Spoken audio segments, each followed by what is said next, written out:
You know it, my time to call it a day. I got rep locked and I'm already paid, but it's about time you remember the name. Hey, hey, you know it ain't my time to call it a day. I got rep locked and I'm already paid, but it's about time you remember the name. Hey, hey. Brian Meyer! Welcome to the shit show. Johnny B, motherfucking Dodge! Welcome to the shit show. Hi, the Roaster, the Blues Man, we got you, baby! Welcome to the shit show.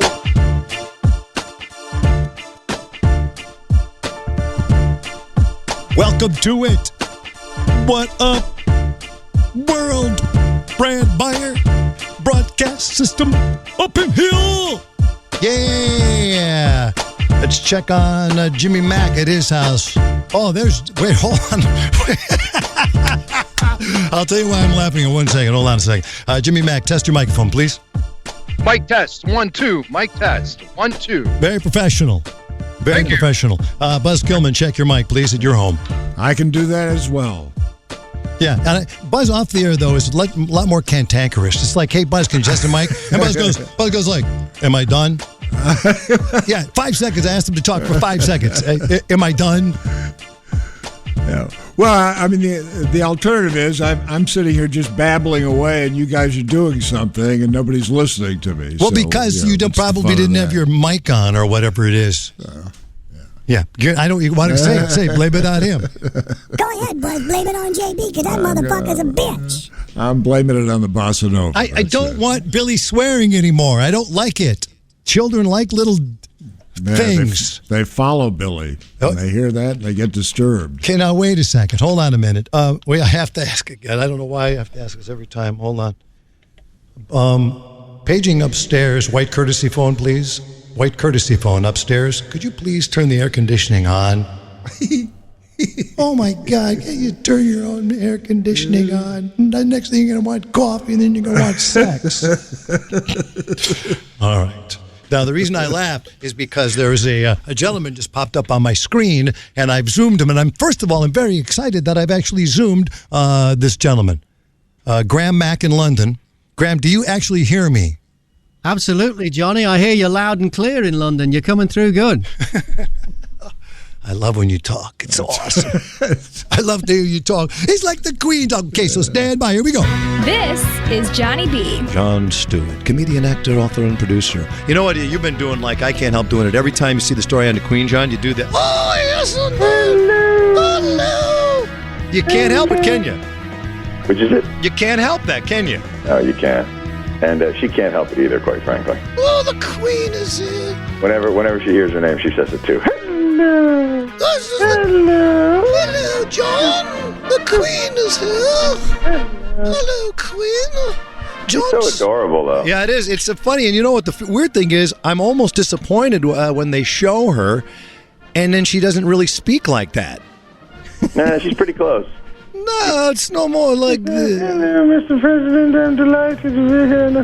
It's very difficult at any point to see the Queen and not think of Monty Python. No, it's impossible. Right. Whenever you see her, you just think, there's a penguin on my television set. Very well. Wonderful spam. Wonderful spam.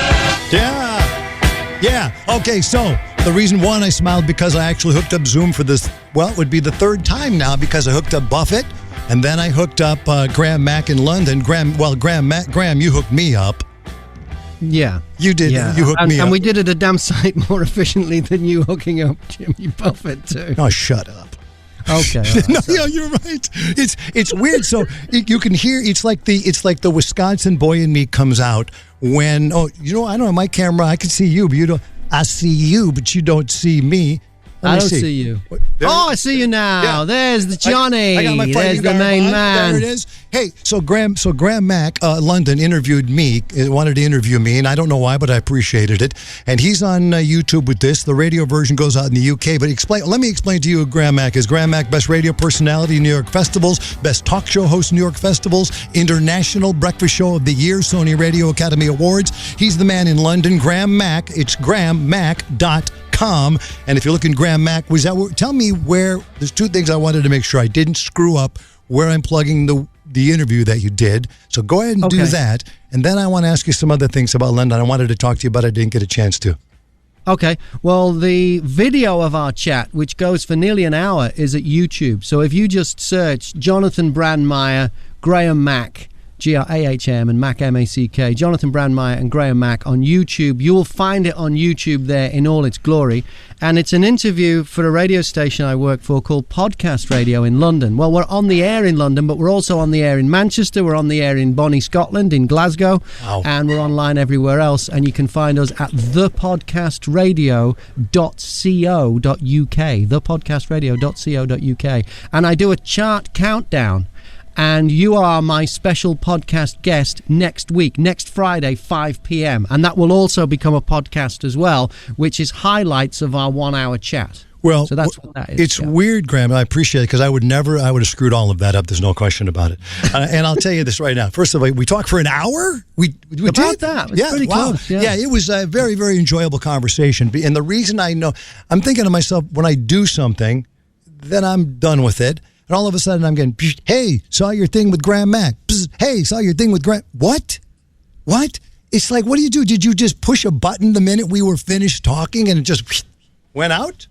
Yeah, I just put it up there on YouTube. Yeah, that's just put the whole thing out there, pretty much unedited. Yeah. Buzz, I got to tell you, this world of technology, it's going to be What a time to be alive. It's going to be big. I'm telling you, he put this on YouTube. This is going to be unbelievable. It's a great time to be alive, and you really can't tell if we're dead. No, you don't know. And by the way, right, yeah. is London... Graham, meet Buzz Kilman. You can't see him, but you can hear him. There's Buzz. That's Graham How are Mack. you, Buzz? It's a pleasure, my friend. Newsman. Well... Don't say he doesn't like that name. But he doesn't like that. What's the problem? No. Johnny, stop doing my PR. That's all I can tell you. Stop doing it. Yeah, just stop. I love that name. I just can't do it myself. I can't say, hi, Buzz Kilman, newsman, bluesman. Oh, I see what you're saying. I can't say that. It doesn't sound right. Okay. It doesn't feel good. But I know Graham Mack. I'm a huge fan because I'm not sure why, but periodically I just see his show on TV with fabulous guests. No. He's thinking of Graham Norton. Am I? Yeah, you're thinking of Graham Norton. Any Graham in a storm, I guess. The more famous Graham from the UK. Yeah, any Graham in a storm. But you know what I just noticed, though? You got a little testy there with I didn't know, Johnny, stop doing my PR. I didn't know that was, you just don't want to say it. I just thought when people always say it, you go, I don't. No, I love it. It couldn't be better. Yeah. It's one of the most marketable little names available. Right. Okay, let me see what you do remember about going to London. Do you remember that you and I went to London? I vaguely recall that. Okay, yes, and we kind of started getting into a little bit, Graham, but do you remember, and I wanted to ask you about a restaurant called Fawlty Towers. Do you ever hear of the restaurant called Fawlty Towers in London, England? I'm talking to you. I'm talking to Graham. There's a restaurant that is Fawlty Towers? It's okay. So think of this as 1985, I believe the year was, Buzz. We went to London. We took listeners with us to London. Okay, and there was a restaurant they took us to that I didn't know what was going to happen. Now, Fawlty Towers, you know the show Fawlty Towers? Yeah. Okay, and how would you describe that show then to the audience that does not know what Fawlty Towers was in London? It's an incredibly funny sitcom, and it's written and it's John Cleese, who you'll know from Monty Python, the tall one from Monty Python, and John played a very frustrated hotel manager who was the worst hotel manager in the world, and he would be very rude to his guests, and they would frustrate him and drive him crazy. Yeah. Yes, yeah, and that's the underlying word there. Very rude. Very rude. So we're in London doing a show. I was telling you a little bit about that. We were live at Abbey Road and some other stuff. But then that night, the promotion director arranged for us to go to this restaurant called Fawlty Towers. Now, does that still not ring a bell with you, Buzz? No. Okay. I'm going to keep going, and when you tell me when it rings the bell, okay? Yeah, sure, okay. I was there. Not you, Mr. Salamanca. Okay, hold on. So we go to this restaurant, and I remember, I don't know what's going on. No idea. We go into the restaurant, and we're standing there. It's me, Buzz, program director, the promotion director, and like 5 the winners who went to London with us. And we're standing there, and we're just at a table for 6 or 7, I guess it was, the Loop Radio or what, Brandmeier, whatever it's under. So what? I'm sorry, what? So what? And then wait. And then they just sit anywhere. And then we walk, what's going on? Like, what the hell's going on? And then your table's ready. And when they were leading us to the table, they pushed me in the back, pushed me. Like, come on, move it. Get going. You still don't remember it? I don't remember this. Do you remember the 99-year-old lady with her tits out sitting on my lap and putting whipped cream on I me? couldn't have been there. I was someplace else. Oh, you were there. You were there. I don't forget 99-year-old ladies with exposed breasts. I don't forget that. Well, wait a minute. Maybe you weren't there, but why wouldn't you have been at that restaurant with us that night? Well, that's another question that I can't answer. Yeah, all the winners were there. Everybody was there. Okay, how about this part? When we went to Fawlty Towers in London, we're sitting there, and the waiter comes over to the table, and he says to one of the winners, one of the listeners, he says, I say you have a phone call for you. And he goes, okay, all right. What? Yeah. So you're thinking you get a call in in London from the United States. You're thinking, oh, there's got to be my family's in trouble, the emergency. He gets up. We watch him. You can see across the street there's a box. They pick him up and put him in a box, and they sit on it.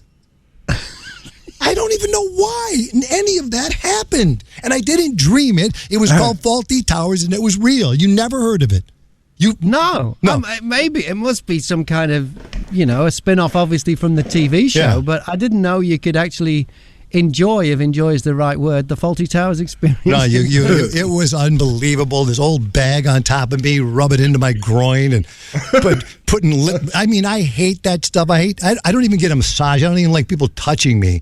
And this old bag is all over me with those saggy little boobs. Ridiculous. I was not there. I don't forget this. I mean, I forget a lot of stuff, but I couldn't have possibly forgotten this. Do you see, but Graham Mack, doesn't he seem a little angry today? Because A little bit. Just a little bit. He seems a little angry today. I mean, that's pretty weird, man. Okay, do you remember now? Now, I do know that in London, tell me if I'm right about this, we discussed maybe a bit of this, that they have laid off, after 500 years, they've laid off the beef eaters, these guys that stand in front of the bridge. They've laid them off. After 500 years, there's never been a layoff. First of all, think about that, Graham Mack. 500 years, there's never been a layoff. And there's a layoff. So the thing is, the beef eaters at the Tower of London used to be a jail up until about 500 years ago, and these guys are the jail guards. So really, they've been getting away with 500 years. They've got real jobs for this long. That's the real story that we're missing here. What is the it? fact that how long they got away with it since. I mean, if you had a jail closed down, big jail near Chicago, what's the one in the Blues Brothers movie? If that closed down, the guards wouldn't still be working there for another 500 years. Joliet Prison. Yeah, that's the one. Yeah. Hey, where are you going to work? Joliet Prison. That closed 20 years ago. So what? Nobody knows. 500 years. So that is the story we're missing, because I didn't put that together, Graham. You're saying that here they are, these guards are sitting there, they're guarding a prison. They look fantastic. And they look fantastic. They look great. Yeah. That's why they're there. And they've got 100% record for the last 500 years of nobody escaping. Yeah, nobody escaping because nobody's there. Right. Nobody in, nobody out. Nobody. Hey, how's everything going in prison? Can I go in and check? I'm the old warden. No, you don't want to go in. Wait a minute. Do beef eaters, they don't even talk, do they, Graham? They don't speak. Yeah, they talk. It's the guards that don't talk. You're thinking of the guardsmen that don't talk. The Buckingham Palace guards. Yeah, but they're also at the Tower of London as well, because the Crown Jewels are at the Tower of London, and the beefeaters don't even guard them. They have army guys there, different guys guarding that. So the beefeaters have been doing nothing for 500 years.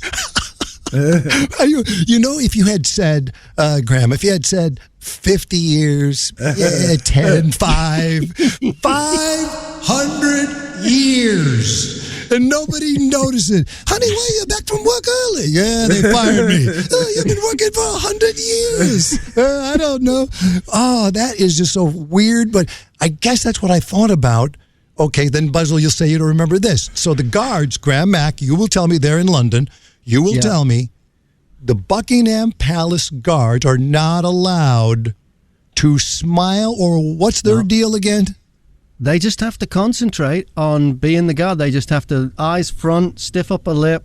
That's it. While the tourists are flocking around them and, taking a photograph and drunks are abusing them. Yeah. There's a brief That's so video, I weird. think, on YouTube where one of the guards broke ranks and punched out at a tourist. Yeah, he snapped. Yeah, he snapped. What Yeah, was very exciting funny. for everybody. What do you think caused that final snappage? Because I did. The reason I bring it up is because when we were there, that was one of the bits that I did. I went there to see if I could get them to crack up, Right. and no chance, of course. But yeah. I wondered what would have happened, and now I know he would get smacked. But what caused that? Do you remember the story, Graham, or no? I don't remember what the actual story was, but I wouldn't be surprised if his soccer team had lost the night before. Something like So that. it'd be right? something really important, you know? Yeah, you guys in soccer. I mean, what are you guys playing soccer now? Is London playing soccer? Is there soccer? Yeah. The Yeah? Premiership is just wrapping up. My team, Liverpool, actually are the champions this season, so that's great news. My Auntie But we haven't Eileen. won it for 30 years, so it's good. My Auntie Eileen is from Liverpool. No way. Yeah, I swear to God. Auntie Eileen, and I'll tell you why, you can tell you, but she's dead now. Auntie Eileen. Auntie I. And I remember when the Beatles hit, we were little kids, and my cousins, Mike, Steve, and Joe, they came to America with their dad, who was in the U.S. Air Force. And that's why they were in, but he met her in Liverpool. And they had winkle pickers on. Yeah. Winkle. Yeah. Graham, do you know what they are? Yeah. Explain They're to us. shoes. They're pointy shoes, and they were very, very popular in the late 50s, early 60s.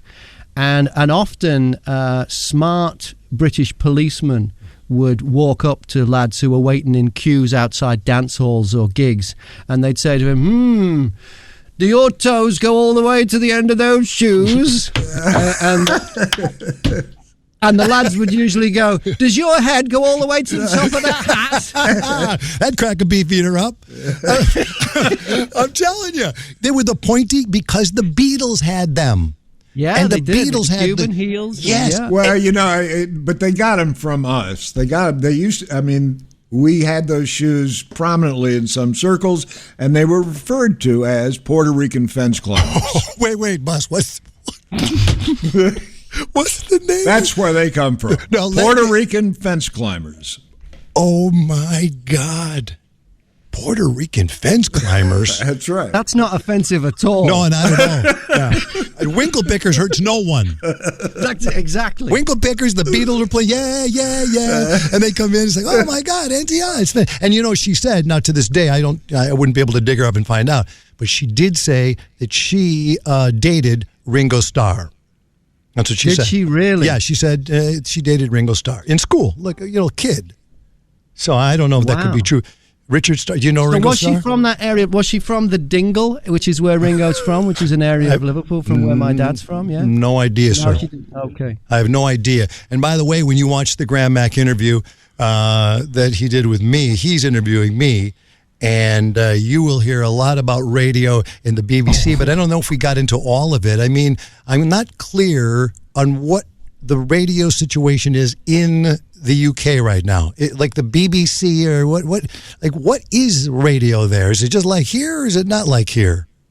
It's dominated by the BBC here. Yeah. So we have 5 national stations, or 6 actually, because one of them's only on digital, national BBC stations, and then we have local and national commercial stations as well.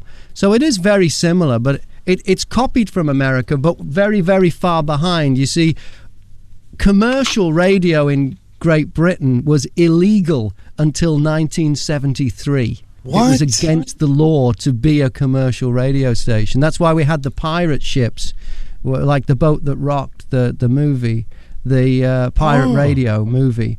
They would more outside the legal limit and broadcast in, because in the 60s, see, it's madness. We had all this music that became the British invasion in the 60s, and none of it was being played on the radio. It was being played on American radio, but not here, because we didn't have commercial radio at all. Isn't that the craziest thing? I've never heard that before. I never thought of it. Of course, why would I? Wouldn't have thought of it. But now that I have a new pal in London, that's fantastic. Because here you are, the most influential music, as you say, came out of Britain. There's no question about it. Yes, of course, Chuck Berry and all the other guys led them to whatever that is, and Elvis. But you couldn't even play, they weren't playing Beatles songs on the radio in London? No. In England, in the UK, anywhere? They had a kid show on a Saturday morning called Saturday Club, which they would play on there. But they were only playing it because they regarded the Beatles as some kind of novelty. But as far as like just mainstream formatted top 40 music stations, there weren't any. So apparently, I mean, I wasn't around, but apparently people used to listen to American Armed Forces broadcasting from coming over from Europe, and there was a great radio station, but it was only on at night and the signal was very weak, and it was called Radio Luxembourg, and it would broadcast out of the Duchy of Luxembourg but in English, and it would play top 40 music. But there's nothing on the BBC, and there were no commercial stations in Britain at the time. Are there cutbacks like there are here in radio? Is radio being devastated? Yeah. It's devastating, right? They've just, BBC announced another 139 people going from their local stations last week. Commercial radio's really been through it. It's really quite tough. Yeah, everything. And if anyone out there in radio believes it's coming back anytime soon, I can't even imagine a possible scenario that would lead it to come back. With the people getting their job, they're just cutting 2,000%, 300 people, 500 people, 600 people, and yet the Beefeater stayed for 500 years on a bridge. 500 years the Beefeater stayed. 500 years. 500 years. 500 years. I stayed on the bridge 500 years. I'm a Beefeater with no ears on the bridge. Now, the other thing is, I'm looking at you, going to zoom you up today. I turn on the Today Show, and they say, here's exactly what they said.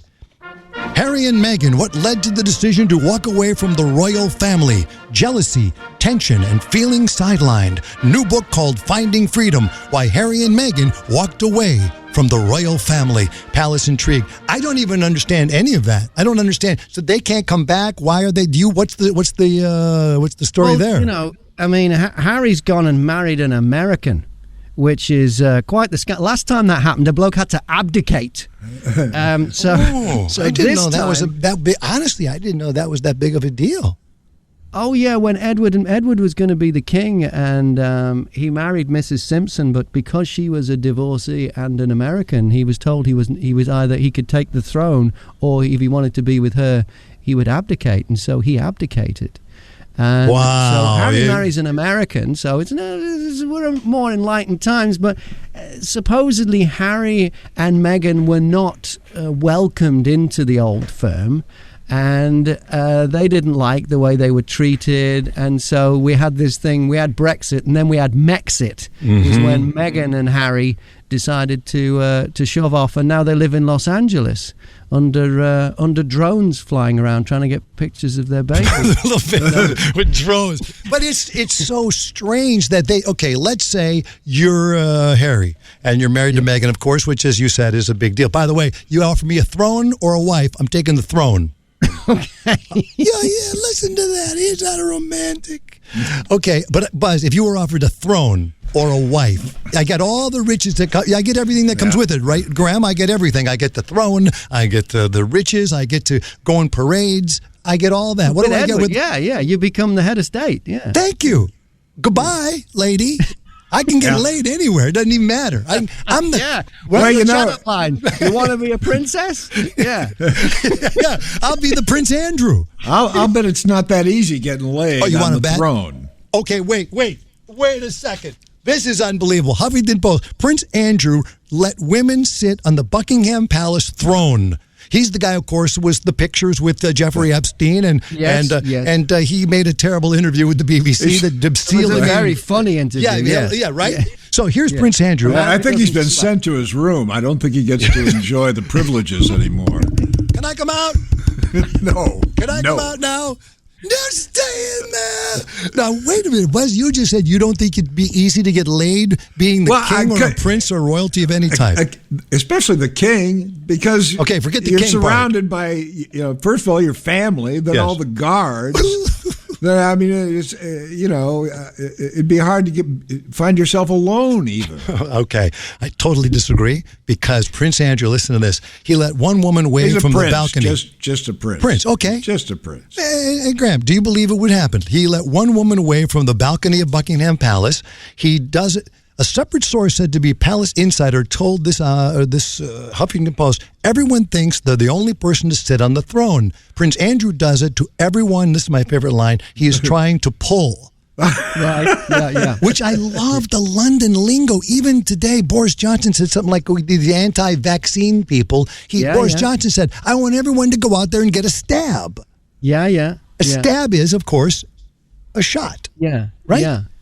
You and your words. Oof, very good. So Prince Andrew then says he let one woman wave from the balcony at the palace, something the royal family occasionally does only during special events. Hey, so what's his line, man? Hey, man, would you like to come up and wave?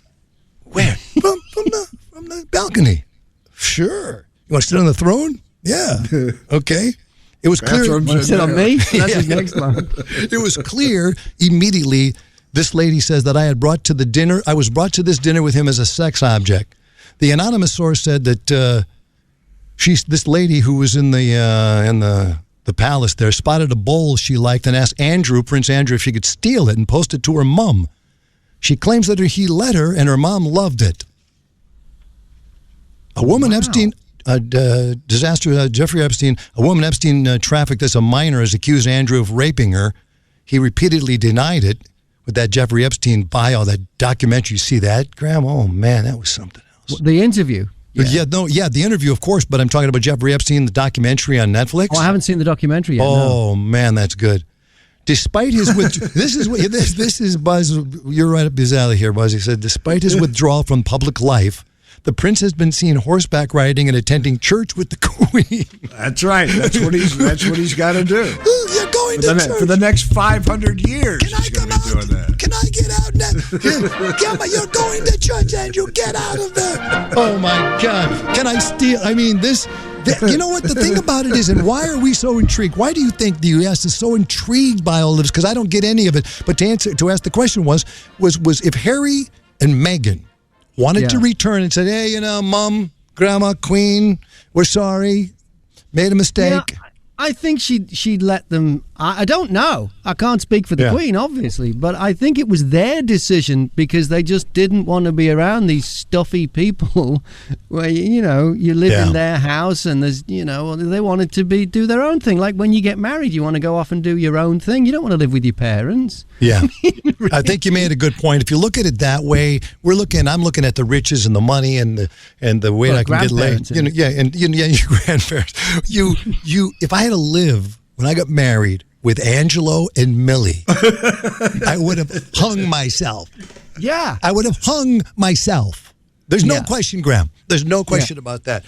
And do you know the things that the Queen owns? See, aren't you glad I didn't ask you these during our interview? Because when I think of you, Graham, now I think of you are the voice of London.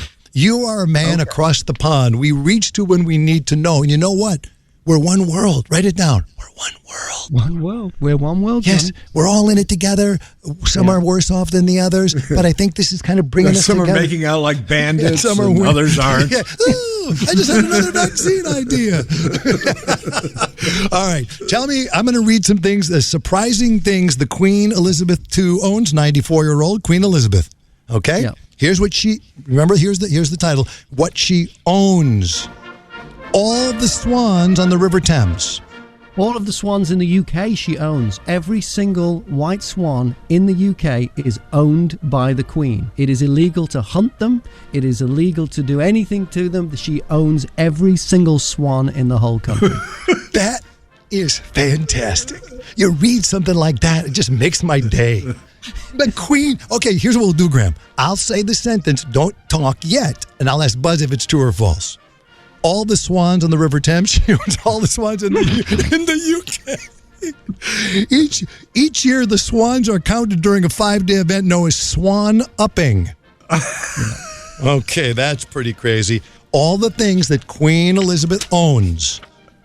She owns all the dolphins in the United Kingdom. Buzz?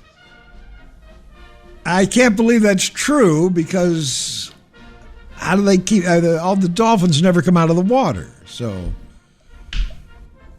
So you're saying false? False. Okay. She owns all the dolphins in the United Kingdom. Graham Mack in London. She does not own all of the dolphins in the United Kingdom. The Queen's got a solid claim on many of the country's aquatic creatures. The law still stands today. It covers not just whales and sturgeon, but She does own them? Yeah, but yes. I didn't know that. That The is Queen correct. owns all the dolphins. Yes, that is correct. And porpoises, when they are captured within 3 miles of the UK, she owns within 3 miles. When they're captured, she owns them. What does she want with them? I don't know what, but maybe it's good dinner. Until recently, the Crown also laid claim to the bulk of Scotland's crustaceans, but that now rests with Marine Scotland. How about that? It's real. Wow. Yeah. All right. That's a dolphin being caught by the Queen. Is anybody eating dolphins? I don't think people eat dolphins. Have you ever had a dolphin, Graham? Never had a dolphin, no. Doesn't even seem edible. I keep thinking of flipper. Yeah, no, it doesn't seem right. at all No. to be eating. The Queen also has a private ATM. Buzz, what do you think? Does the Queen have a private I don't ATM? believe that. I don't believe it. She does I have believe a- she yes. needs one. Oh, why would the Queen? I'm going out to dinner. Why does she need an ATM? Yes, Graham Mack. Do you think it's true? I don't think it's true, but I could see there being a private ATM at Buckingham Palace because she might want to have one there. Although, as Buzz said, she wouldn't need one. I mean, everywhere she goes, she carries a handbag, but what the hell's in it? Because people around her hand her things, and she doesn't pay for anything. Yeah. So I'm going to say yes, but she doesn't use it. That is correct. There's a private money machine in the basement of the Buckingham Palace. That's specifically for members of the royal family. Of course, that's where Prince Andrew dipped his wick. I guarantee he was in there grabbing hundreds out of there like they were going on like they were chips. All right. She also, the Queen is 94. Is that correct, Graham? 94? Yes, that's right. She's 94. And she looks great. She stands up and everything. I mean, that's more than my mother-in-law can say. The Queen owns a bat colony. A bat colony. You heard me. A bat colony. Well, you know, I would say no, she doesn't. That's ridiculous. But I know that she does because she's on this list. Yeah. I should. You know what? I should have thrown a clinker in. I should have. I like when you went. I went. The Queen owns a bat colony, and then Buzz went a bat colony, like we're doing Karnak. All right. Bat colony. Yes, bat colony. And then Johnny Carson would look at him. What is it? Okay. Yeah, she has a bat colony. The Queen is a devoted animal lover, which might explain why she doesn't mind sharing Balmoral Castle with a colony of bats that has taken up residence in the property's main hall. She likes to catch them with a butterfly net as they dart around her summer home. This is unbelievable. At 94, just tripping around the Windsor Castle, no, Balmoral, tripping around with a butterfly net at the age of 94, saying, "Come here, you blighter!" And only Graham can see me. I'm now doing her catching butterfly. Just with the hand. Oh, my God. She owns 2 tortoises. Which, the word tortoise, my buddy Greg Shilling and I in grade school thought tortoise was the uterus. Because my mom, not in the whole lot a minute now, because my mom gave me the sex talk. And all I heard out of it was, blah, blah, woman has tortoise. I thought that's what she said. Greg Shealy said to me, what did your mom say about the sex thing? And I said, she said something about that women have tortoises. A tortoise. So the Queen has 2 tortoises. Two tortoises. 2 tortoises. Yeah, they do. They can live to be 200 years old. They'll likely live the owner, that's for sure. And they're a pair of giant tortoises. They're somewhere on the grounds there in the... I don't know why. She has 2 tortoises. Well, they live longer than 20 years. I know that. No, 200. Oh, thank you. Yeah, I think they you said 20. No, I said they'll outlive her because they live to be more than 200 years old. Although the Queen, she could be 200 years old. And when she dies, who's next in line? I don't know how it works. It's going to be Charles. Oh, Charles has been waiting all that time. Every morning, he must just look at her and go, is she looking a bit peaky? Is today the day I finally get the crown? Maybe we throw her into that tortoise pit. See what happens. Oh, my God. All of that is true. She owns all the dolphins. She owns all the bats. She has a private ATM. She has 2 giant tortoises. Oh, and she has the largest clear-cut diamond in the world. The largest clear-cut diamond in the world, $51 million, 530 carats. How about that? Wow. You better write this down. I'm teaching you about your own country. Yeah, well, yeah. Yeah. She also doesn't have to have a license plate on her car. All right. That's Pull it. over. Yeah. But who's going to pull her over? All right, come on, pull over. Yes, was I speeding, officer? I didn't know the horses went this fast. Okay, that's just ridiculous. All right, but I have taught you, Graham Mack, the man of London, the Mac Attack, the G-Man. I have taught you, GrahamMack.com. I have taught you more about your country than you knew before you got out with me. Am I correct? This is why I come on this show, Johnny. This is why I come on, for the gaps in my knowledge. All right, well, listen to me. You're a pleasure to talk to. I love you, man. And I want you to go ahead and plug your interview that we did. You and I got into some deep stuff, I believe. I think you'll never work in radio again, Johnny. That's what I was thinking. As soon as, you say stuff, because when you're just kind of doing things and you're relaxing, you're not really live or whatever. We're live now. So I like being live. We discussed that. I like being live. It's just more of a feel you get in your bones. You know what I mean? It's a live thing. Yeah, it's just a great feeling. And that's why we really, really loved radio. Maybe we could find a way to do it right again. But right now, that ain't happening. So, Graham Mack, go ahead and plug away one more time. Yeah, you can find us on YouTube if you search for Jonathan Brandmeier and Graham Mack, Graham, and Mack, Mack. If you search for that, you'll find us on YouTube. You'll also be able to get us on Friday at 5 p.m. UK time, which I think is 11 a.m. in Chicago and, wherever else mileage varies. But, of course, you'll be able to get us on the podcast after Friday if you look for The Pod 20, which is the name of the show, The Pod 20, and that is on thepodcastradio.co.uk,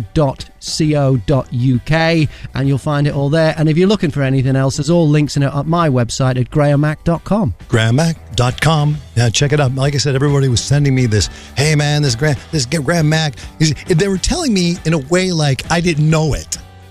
What, like it was a hidden camera thing? I just want to let you know, this Graham Mack, he put an interview with you, he put it on YouTube. Yeah, I just talked to him Tuesday. I just want to let you know, man. All right, have a good day. Graham Mack, it's a pleasure, brother. You have a great weekend. Go get a stab. Thank you very much. Cheers. Thank you very much. Are you going to get a stab? Are you going to get a stab? I'm going to get one. Hey, go knock on Prince Andrew's door. See if you can hang out with him tonight. Okay. See you, brother. There he is. Graham Mack. London calling, now don't look to us. Phony Beatlemania is bitten the dust. London calling, see we ain't got no swing except for the rain and the truncheon thing.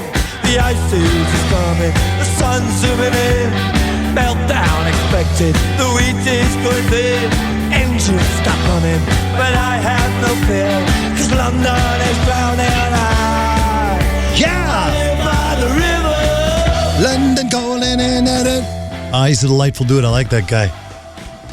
I don't know. I met him at some business thing, and then he asked me to talk with him, and I talked with him, and I enjoyed him every second since then. I love that. I love that perspective over there. I asked him in the interview if I could move to London, but now no. He said no. He said no. That's when I think he said pretended he was hanging up. I didn't hear you. No, but Bean, Kevin and Bean, the old K-Rock morning guys, they work over. Well, they don't. Kevin doesn't, but Bean moved to London, and he works over there. And I could go over there, I guess, but where would I fish?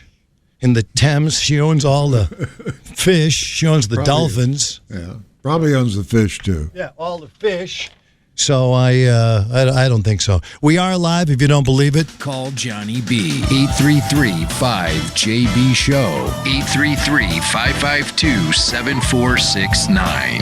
Hello, please. You're on the line. I swear to God, it's the last thing I do. I'm going to get my hands around your throat. All right, thank you for calling. The Jonathan Brandmeier Showcast. This is the new Not Normal. That's our Mac, Jimmy Mac, right up in there. And Facebook at Brandmeier Show. I believe that's correct. Is that correct, Mac, when I say it that way? Yeah. Yeah. Is it? Really? Yeah. No, say it more emphatically. Yeah. So I can. No, I want to hear you talk in the microphone. Yes, that is the address. You want to go to facebook.com/Brandmeier Show. I see one guy sent, Bodie Heyman. There's a picture of him and a little dog. And Chalupa. Yeah, you see that? Insisted on cutting a promo for the Shit Show with Johnny B, a.k.a. Jonathan Brandmeier. Shit Show, Saturday, 10 a.m. Central, BrandmeierShow.com. And they're how do you know the dog's name? Because I'm aware of Bodie and his dog and his plan to promote you.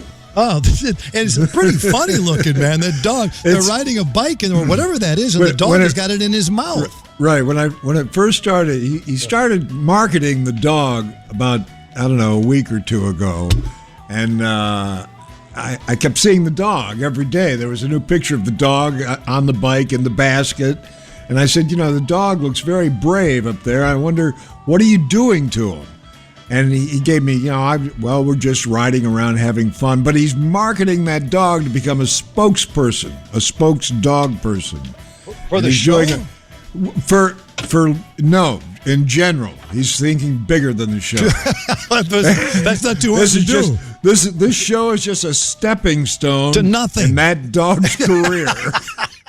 It's a stepping stone to nothing. All right, 8335 JB Show. But the dog has become, I've seen the dog so often.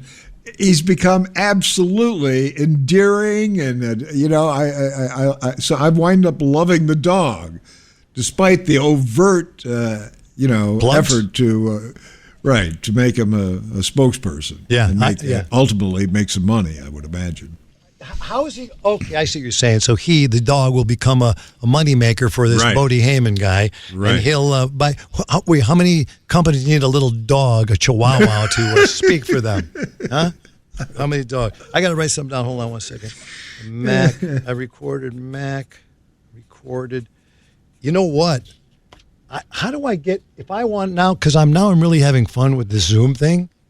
How do I get, if I want other people to just jump in with me, like I'd have to send them my email address, or I got to figure this out. No. I can walk you through it. All you have to do is send a link. Go ahead, walk me through it. You said it like I'm talking to a 5-year-old. Well. Enough said. There you go, JB. Now you're talking some sense. Go ahead.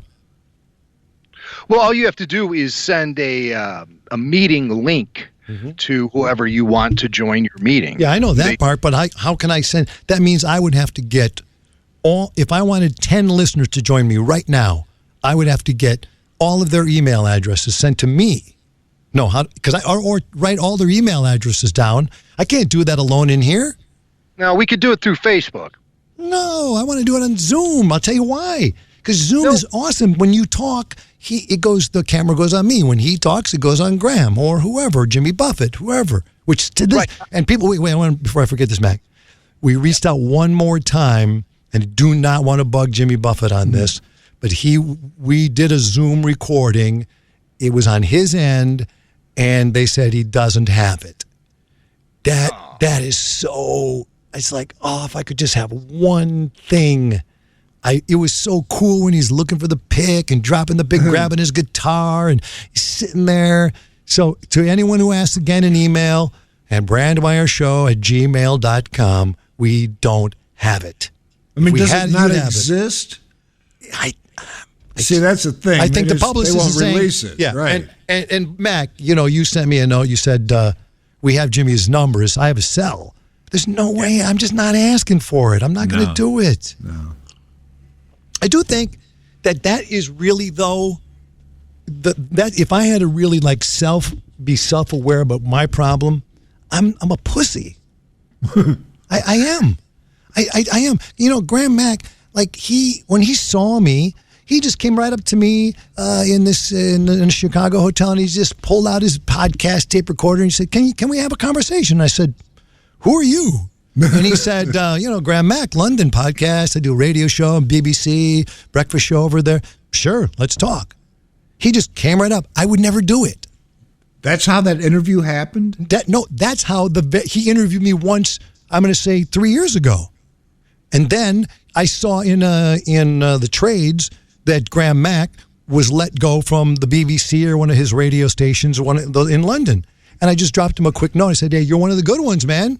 Don't worry about it. It happens to all of us." You're like, just to reach out and just say, because there's only a few people I actually care about that I think are, worth, following up on. And he was one of those guys, just struck me as a really humane, nice guy. And so he said, and then he goes, "Hey, I got a new thing going, and I just interviewed Alan Alda, and I'm doing it all on YouTube, and you want to be my guest?" And I said, "Well, you sure? You went from Alan Alda to me, okay, fine." And that's how I met him. But yeah, I think I think when you want something, you just gotta ask for it. Just say it. I want something. So I'm gonna have you do that though, Buzz, not me. Okay? Yeah, sure. No, you're not I guarantee you're not like that. You're not any better, I don't think. No, I'm not. I'm not. Although I've spent a lot of time on the streets with a tape recorder, intervening in various situations. Oh no, I have no problem with that. I'll take it. I'll do anything with a camera or a tape recorder. I mean, I'm talking about interrupting someone's private space. No. Okay. No. One day I interviewed Belushi. He was in the studio, right? That same night, he and I were in the same restaurant, not only in the same restaurant, but Jim Belushi was sitting with his back to me. I was sitting with my back to him in the same booth next to booth. And I didn't say anything because I didn't want to bother him. He was with his family. Right. I didn't want to bother him. So I didn't bother him. That's a pussy move. Yeah. Well, not really, because I've been at restaurants where a guy comes up and actually takes a seat at the table to talk to you. Boy. It's like, who are you? There you go. That's the worst. Oh, here you go, right? No. One night I was sitting at Gibson's at a restaurant in the bar, and Jeff Garland, comedian Jeff Garland, walks up to me and goes, just walks past me, hits me on the back and said, "What are you doing here?" And then he just kept walking. Right. That's a celebrity. What are you doing here? And I guess the only other time I can recall, I was in a restaurant with my brother Jeffy, and Bill Murray sat down next to us in a booth right next to us, and I said, "Jeffy, listen to me very carefully." Oh, jeez. Jeffy, listen to me. He's my youngest brother. Do not go up to Bill Murray. Do not engage. Just don't. He's sitting there. Looks like he's with a business partner. They're having a meeting. Leave it alone. He goes, "Oh, come on, man. Let me just go say hi." I said, just don't do it. It's Bill Murray. Just don't do it. And you find out later, and the documentary. Ever see the documentary about Bill Murray? Being Bill or something like that? Oh, it's awesome. All the sightings of him just showing up places, pulling people's pants out, getting in people's wedding photos, playing in their bands. It's a documentary. It's fantastic. Mac, what's the name of that if you could find that on... you have a computer, don't you? I do. Oh, look at that. He's got a computer over there by the house. Oh, I guess I got to get one of those. Anyway, so the dinner ends. Our dinner ends. Bill Murray's still eating. Jeffy gets up, walks right past him. Bill Murray had just finished throwing out the first pitch at the Cubs game. And he walked past him, tapped him on the shoulder and said, "Nice pitch." And then he walked right past Bill Murray, and Bill Murray stood up and went to Jeffy. "Hey, it was over the center. That's all you can ask. Over the center. That's all you can ask. I got it to the catcher, didn't I?" Like he was... Right. Hey, Jeffy goes, "He wants me to come back." I go, "He doesn't want you to come back." No, he doesn't. No, we're leaving. No, he doesn't. Yeah, but Bill Murray, that's the... that's the perfect thing to say. If you could say something real that means something to somebody, it's all good. I love your shows, and I like some of your movies, and it's like that doesn't work. Or how about the people? I forgot who it was we were talking to. Maybe it was Ditka, and Ditka said like he's on a plane. Some goes, "You should have ran in third down. You should have passed it to. You should have did it down and out." They come up to you and they give you advice. You're talking to Ditka on a plane. Shut your mouth. You know what I'm saying? Yeah. Oh my God! Because I had a superb encounter with Tommy Lee Jones on the streets of Chicago. Because he's like, he's I'm a huge fan. This is about 10 years ago. I mean, I just love the guy. I mean, he's been fantastic. Yeah, but when you say his name, I immediately think there's one. I would never go up to him ever. Well, I was walking up the street and I saw him coming my way. We were going to pass each other. He's dressed in a suit and he's got aviator shades on. And he looks very formidable. You're right. And I'm going up there, and I have no choice. I mean, I have got to say something to him because here we are. And, we're effectively alone on the streets of Chicago at high noon. And as we pass... A gunfight. I put up my hand, not to high five, just put him up to wave, and I say, big fan. By the time I'm finished, I have passed him, and he put up his hand and said thank you. It was a perfect moment. A perfect moment. The way you set it up, it was like he was going to be in a gunfight. And I said to him... Right. And then, because I told that story on the air immediately the next day, to this day, 10, 15, 20 years later, I still get people coming up to me and going, Big fan. Big fan. And moving off. Oh, my God. All right. We don't have time for this. We got a lot of work to get done. All right, Dick. All right. Now, you say, hey, wait a minute, Johnny B. What do you do when you're not talking live on the air right now? Well, sometimes we just have bad ideas. And then I just call Buzz or send Buzz a text. Say, hey, Buzz, you want to call people? Don't call us. We'll call you. I go through some of the emails. And but before I did that, he said, yeah, and we get on and then we start just jacking around with the tape recorder rolling. And I said I woke up that day and I had this dream that I wanted to call Anita at El Mariachi Restaurant. And I wanted to just play, excuse me, senor, do you have any hats?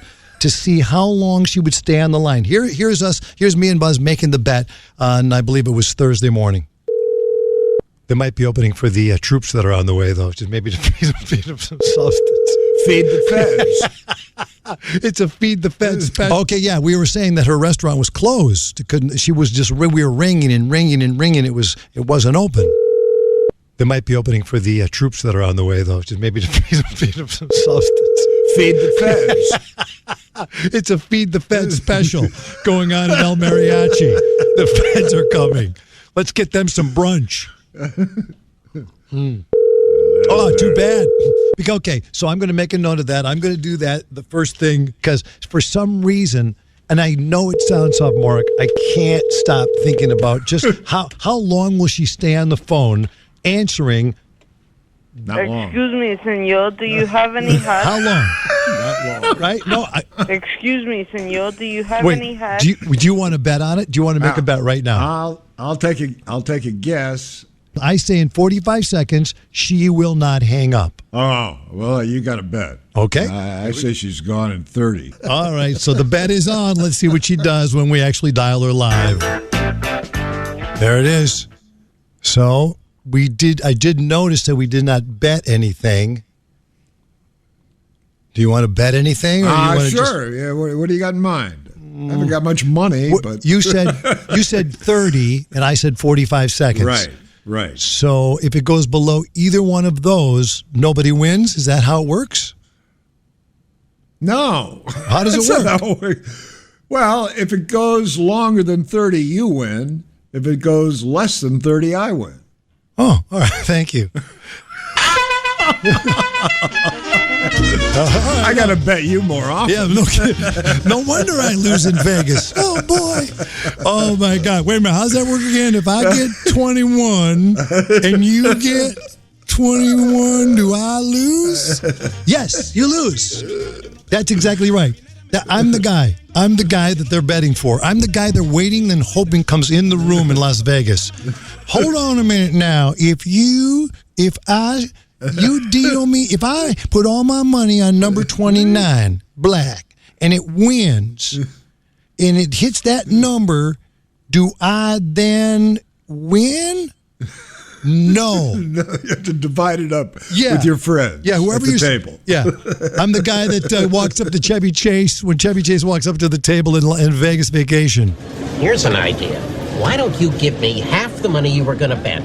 Then we'll go out back, I'll kick you in the nuts, and we'll call it a day. That's it. That's it. All right. Let me dial. So, okay. If it's, When I went to, because I'm going tonight, but Yes. last Saturday night, she was still making that noise. Did you see it too? I walked in. That's right. oh, my God. Did it too. Okay, hold on a second. Hey. All right, there's the number. Mac heard the bet. He can be the guy who can tell us if we made a right bet. Remember, Buzz, no talking. Right, gotcha. No can speako. Mariachi, this is Ana. Can I help you? Excuse me, senor, do you have any hats? Excuse me? Excuse me, senor, do you have any hats? Excuse me, senor, do you have any hats? Excuse me, senor, do you have any hats? May I help you? Excuse me, senor, do you have any hats? Yes? You gonna come in? Excuse me, senor. Do you have any hats? Hats what? Excuse me, senor, do you have any hats?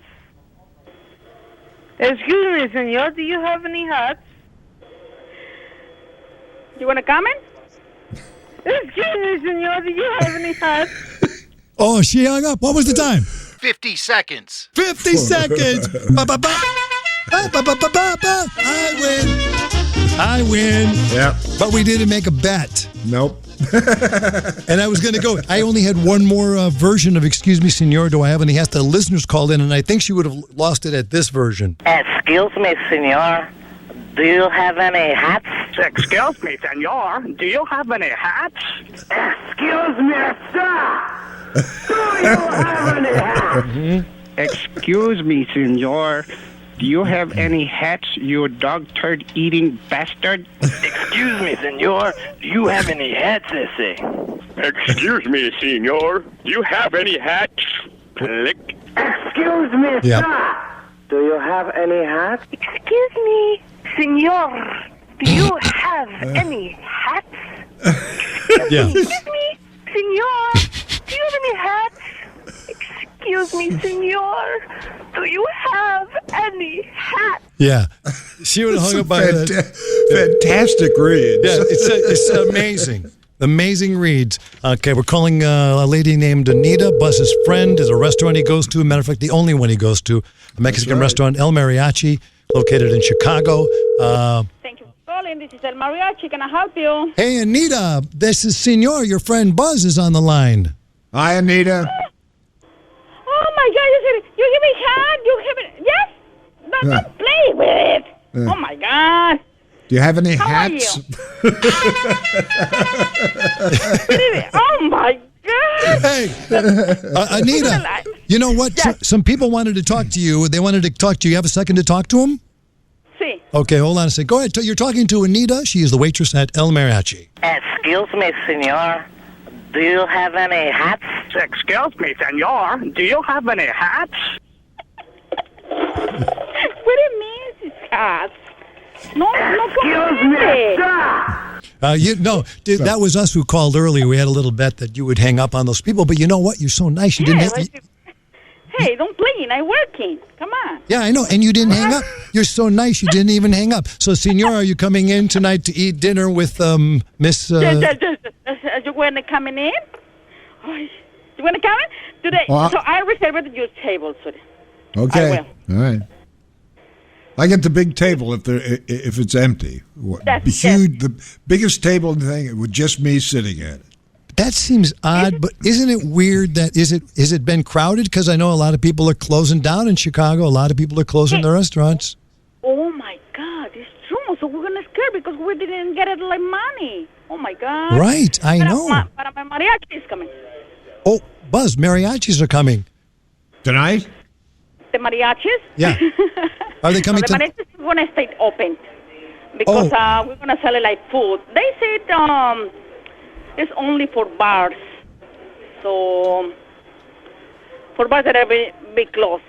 Yeah. But not us. So we're gonna stay open for like couple tables, and I gonna and for you, senor. So I have your special table for you. A big ass table for And a Buzz. special service, Anita. Give it to you your double Cuervo shots. Oh my God. Sounded weird when Anita said, "I'm going to give you your special service." Anita, give it to you.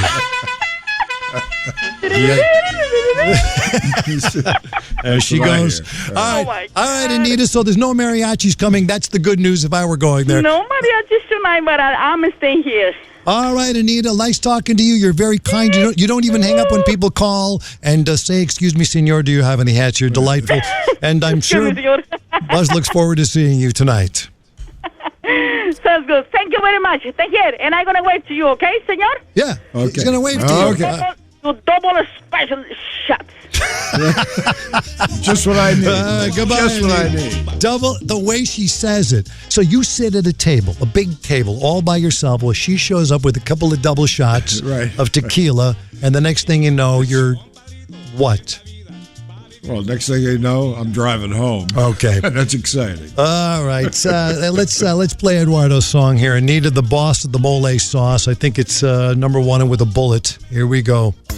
And Saturday nights, I go to El Mariachi, and I drink tequila, and I have some really good food. It's the only place I go where I can feel comfortable and get hammered. And then I have an exciting drive home.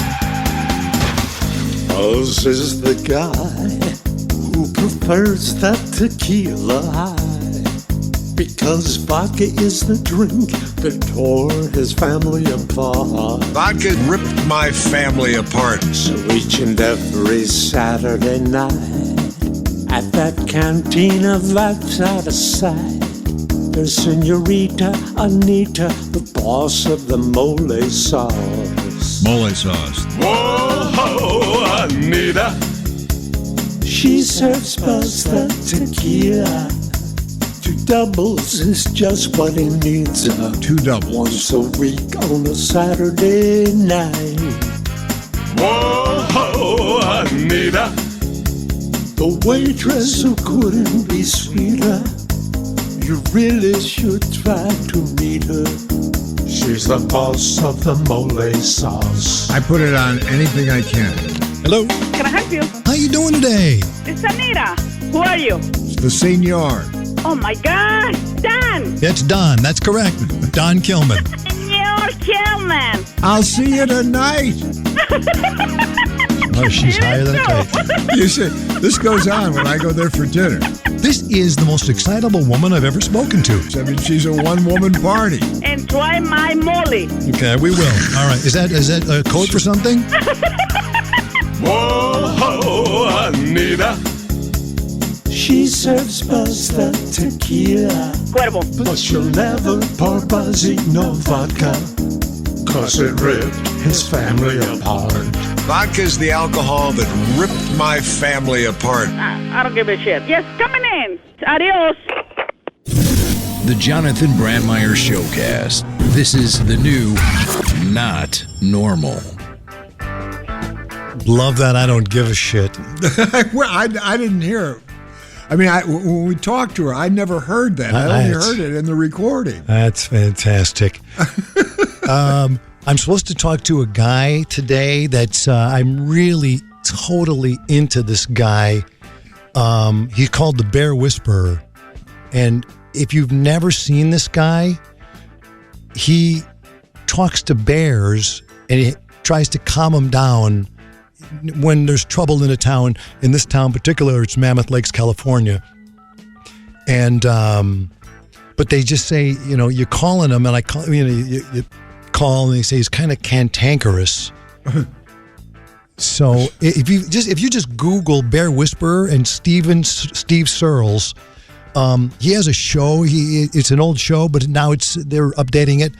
This is what he does. I'm not calling him right now, but I'm supposed to call him. They just said keep trying to call him. He's always out in the woods. But he got fired, and the New York Times did a story about how, he quit because of the COVID, that they could no longer afford to pay him what he wanted, or he couldn't deal with the bears, and he yells at the bear. Just listen to this setup for 1 second to see who I'm supposed to be calling. In a small resort town in the Sierra Nevadas, black bears and humans live together in a 4 square mile area. Ma'am, move away. And there's only one man to keep a dangerous situation from turning deadly. Get out of there. Get out. Shame on you. This is the story of Steve Searles. It's his job to keep people safe from bears. Stop it. And bears safe from people. Leave that bear alone, folks. So when someone here calls 911 about a bear, 911 calls Steve Searles. The Bear Whisperer. All right. What a... It's wild. It's wild because he does this sound. He lays right next to him. Murr, murr, murr. The guy's crazy. No, he's my idol. He's crazy. I mean, I didn't realize that bears were such a problem for, people. Oh, yeah, because where the food is, that's where the bears are going to be. You can ask the Bear Whisperer all about it. But so the other thing we do is when we get your emails, brandmeiershow@gmail.com, brandmeiershow@gmail.com. How are you people? What are you doing out there? What are you doing? What is everybody doing? Our direct line while we're live, which we are now, is 8335-JB-SHOW, now being Saturday, July, I believe it's the 25th. I don't know about you, but I never know what day it is anymore. I'm never clear on it. You need a smartphone, Johnny. I need a smart head. But there was a story that said the phone call is back. The warm timbre of a human voice in your ear is more real, more present than text on a screen. We need that now. Yeah, I think people just need to talk to other people. So, what's your story? And if I were a parent, I got to tell you something. I'd be so afraid to go back to have to stay another 3 months of a school year in my house with my kids. I would be afraid. That's about to happen, too. Yeah, I know, right? You think about that. It's easy for you and I. Like you said, we're conditioned to it. One, we don't have little kids. Two, we're in our own little places, basically kind of alone, So we have a studio. If I had to be in a room and every day they'd come down, wake me up at 6 a.m., Daddy, we got to go to virtual school. My kids would be in a hillbilly camp somewhere, working in a coal mine. There's no way. Yeah, no. Daddy, are we going to meet today? No, it's canceled. Daddy, it's been canceled. My kids have a southern accent. Daddy, it's been canceled for 2 weeks, 2 months, 3 years. What's going on? Don't worry about it. Don't worry about it. It's too much. It's too much. Anyway, what we do, look at your email. And a lot of you people out there, you may have got our calls over the last couple of days. We call you, but if you don't pick up, we move on to the next call. In this case, I'm glad that we did. Don't call us, we'll call you. Johnny from Sean. Sean says, my name is Sean. I've been cleaning carpets in Los Angeles for 30 years now. You'd think you'd be finished. What took him so long? Well, he's the worst carpet cleaner in history. What is taking you so long, Sean? In no particular order, here are the carpets I have cleaned. Frank Sinatra Jr., Jermaine Jackson, Pia Zadora. Pia Zadora? Yeah, Pia Zadora. A beach condo with Jack Nicholson. And the late, great Robert Evans, including his movie theater in his backyard before it burned up. Oh. The one I was supposed to go to, remember? Yeah. Yep.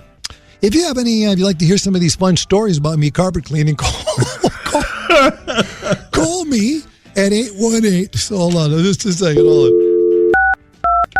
He has more in the letter, but I'll let him finish it. So if you clean carpets, you find weird stuff. Yeah, I would imagine.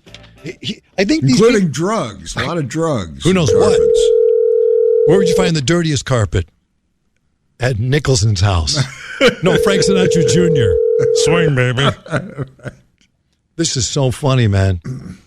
Now, here's the thing. If you send these... Morning, this is Sean. Hey, Sean, how you doing? This is Jonathan Brandmeier. How's it going, brother? Don't call us. We'll call you. Hey, what's up, dude? Can you talk to me right now? Buzz is here. We want to hear your celebrity carpet cleaning stories. I can absolutely talk to you right now. Hey, nice. Finally, someone picked up the phone. Yeah! Bingo! All right, now, Sean, you are in Los Angeles. Is that correct? I'm in L.A., yes. I'm in the San Fernando Valley. Okay, and you're wearing a mask, I would assume. I am wearing a mask. Reluctantly, but I am. Yeah. Are you carpet cleaning at the very moment? I'm on my way to my shop right now. Okay. So, Sean, here's the part I got to. I said that you have been cleaning carpets for 30 years, and Buzz wondered why it's taking you so long. That's number one. Number two, you say you don't have anything salacious, but I did take notice of a lot of details while cleaning these carpets. It is a mind-numbingly boring job, and listening to your show has made it a lot more fun. This is when you were listening to us on KLSX Los Angeles. Absolutely, yeah. I had to listen live, and I had to deal with all the commercials and stuff. Yeah, it was horrible, but it was great at the same time. Yeah, and your show was illuminating to me. It made my day so much better. And then Frosty, Heidi, and Frank took over, and it was like Heidi, Frosty, Frank, and whatever it is. Anyway, so one day I was listening to you playing songs about Ned Beatty having the hardest part. Done to a Tom Petty song, and then you bring it up. Couples wearing matching wristwatches. Wonder why the station's format folded. Anyway, welcome back. Look forward to hearing you guys. Thanks for your time. Click. Yeah, the Ned Beatty song. Ned Beatty had the hardest part in Deliverance, right? That's the song. Yeah, it was. I remember listening to that song, and I was cracking up, and I was like, it was hysterical. And then Monday come around, and it was like, these people are wearing the same wristwatch, and they spent an hour on it. That's fantastic. Fantastic. All right, so right now, let me be clear. So, Sean, you're in Los Angeles. You're on your way to your shop, your celebrity carpet. What do you call your carpet shop? We're called Carpet Masters of California. Excellent. Carpet Masters of California. Is there a lot of people cleaning their carpets now? Sounds like a cult. Yeah, it does. Probably is. No, there's only two of us. We're not a cult. It's not that crazy. But no, I don't do too many celebrities places. There's 12 million people living in the areas that I clean. So right. So you brought up some people. You brought up Frank Sinatra Jr., Jermaine Jackson, Pia Zadora, and Jack Nicholson, and the late Robert Evans, whose place burned down as I was supposed to go to that place. Now, which one? What would you like to tell us about? Go ahead. Give me one of your carpet stories. I want to tell you, Sinatra Jr.'s place was very disappointing to me. Because there was no Rat Pack room. There was no memorabilia lying around. I wanted to see pictures of his dad with Marilyn Monroe and stuff like that. His place was just normal. Right. It was absolutely totally normal. It was nice, but it was just normal. Yeah. He's probably trying to forget all the celebrities that he doesn't work with. Right. But I mean, his dad worked with a bunch of people. I thought his dad would have had I thought he would have had a bunch of his dad's stuff in a section of the house, Yeah, that's really weird. That's what I thought. It just wasn't there. It was really it was nothing. It was just a regular nice house. I would think, Sean, that maybe he doesn't want to be, he no longer wants to be Frank Sinatra's kid, but who wouldn't? I'll pretend I'm his kid. I don't care. That's fantastic. And you're right. Maybe he doesn't want to be kidnapped again. That could also be. He was kidnapped at one point. If he was kidnapped at all. Yeah, let's bring up that conspiracy theory. We don't have enough to worry about now. Was Frank Sinatra? Wait a minute, that's our topic for next show. Is Frank Sinatra Jr. Was he really? Mr. Salamanca, I know it's a bad idea. Never mind. Hold on. Let's go back to Sean in the carpet cleaning business. So, Sean, Frank Sinatra, I love that line, though. Frank Sinatra Jr.'s home was a disappointment to me. Yeah, swing, baby. Okay, who else would, when you walked into a house, when you walked out to tell your buddy there at the carpet store, you said, oh, man, this was weird. They had was there anything like that going on? Like something nuts? Robert Evans' place was really trippy. He was the lavish Hollywood guy, and like his movie theater had thousands upon thousands of cigarettes everywhere. Like there was these bowls full of, like you would have a bowl full of nuts or candy. He had a bowl full of cigarettes, like thousands of them. And he had these really expensive, gigantic lighters, like for lighting cigarettes everywhere. Oh, So it's not an ashtray with used cigarettes. It's brand new cigarettes. Brand new cigarettes, like thousands of them. Yeah. Now, if you know the history of his house and his theater, he had Warren Beatty and Jack Nicholson over every Sunday. They would watch a movie every Sunday, those three. So all those guys are smoking all those cigarettes or whatever they were doing. But you didn't find all this in the carpeting. You found this along the... No, this was just walking around noticing stuff. And the movie theater had a huge projector. It was like the size of a minivan. It was a ginormous projector. Wow. Okay. Yeah, so and he had like these. He had like in the main house. I was sitting there and I was walking by the piano and I looked up on the picture on the wall. It was a photograph, like a huge photograph of a naked woman sitting by a pool. And I'm like, hey, where's that pool? I go, that pool looks familiar. And I turn around. Oh, it's the pool in the backyard. He's got naked pictures of his like women up around his house, the main house. It was pretty cool. I bet that carpet was crusty. A little bit. You're going to say that there had to be some crust. He was only there one time. I was there, and he came out and he walked out in like a big bathrobe, and he was like, "Hey, what's going on?" I go, "Hey, how you doing?" And then he's all, "Hey, can you do these rugs in here?" And I go, "Yeah." And I went in there. There was scripts lying everywhere, like piled up. They must have been there for years. Wow. And it was funny because I walked in the kitchen later, and the guy, his assistant, was cooking up a bunch of breakfast for him, and I was like, "What are you making?" He's all making Mr. Evans some breakfast, and it was like 4:30 in the afternoon. Oh, yeah. So. What a life. What a life those dudes had. Yeah, honestly, think about that. All right, so that was Robert Evans' home. And when you went to, let's see, who else's house? Jack Nicholson's beach house. That wasn't really his house. So yeah, I don't know if it was his house, but the two women who were there were absolutely knockouts. And my buddy told me, this is when I was first starting. This was like more than 25 years ago.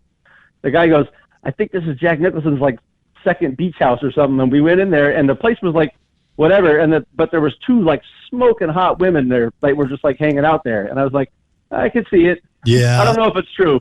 That might not have been the truth, but that's what I was told. Why would you doubt it? It's Jack Nicholson. It's got a beach house. It's L.A. A story I told last week, Buzz, about Tony Curtis. I'm doing him. Oh, no, I didn't tell that to you guys. I told it to Graham Mack, a guy who interviewed me in London.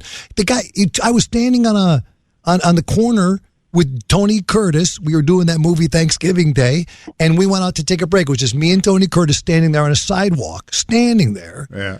And a woman walks past us, a hot blonde woman walks past us on the sidewalk because it's part of the Burbank, sidewalk in the NBC complex. And Tony's talking to me, and he goes like this, just a minute. And he follows the girl. I see him stop. Oh, you must know her. Okay, I'm waiting. He comes back. He shows me a card. He goes, dinner tonight. And I go, oh, you know her? He goes, no, I'm Tony Curtis. Just like that.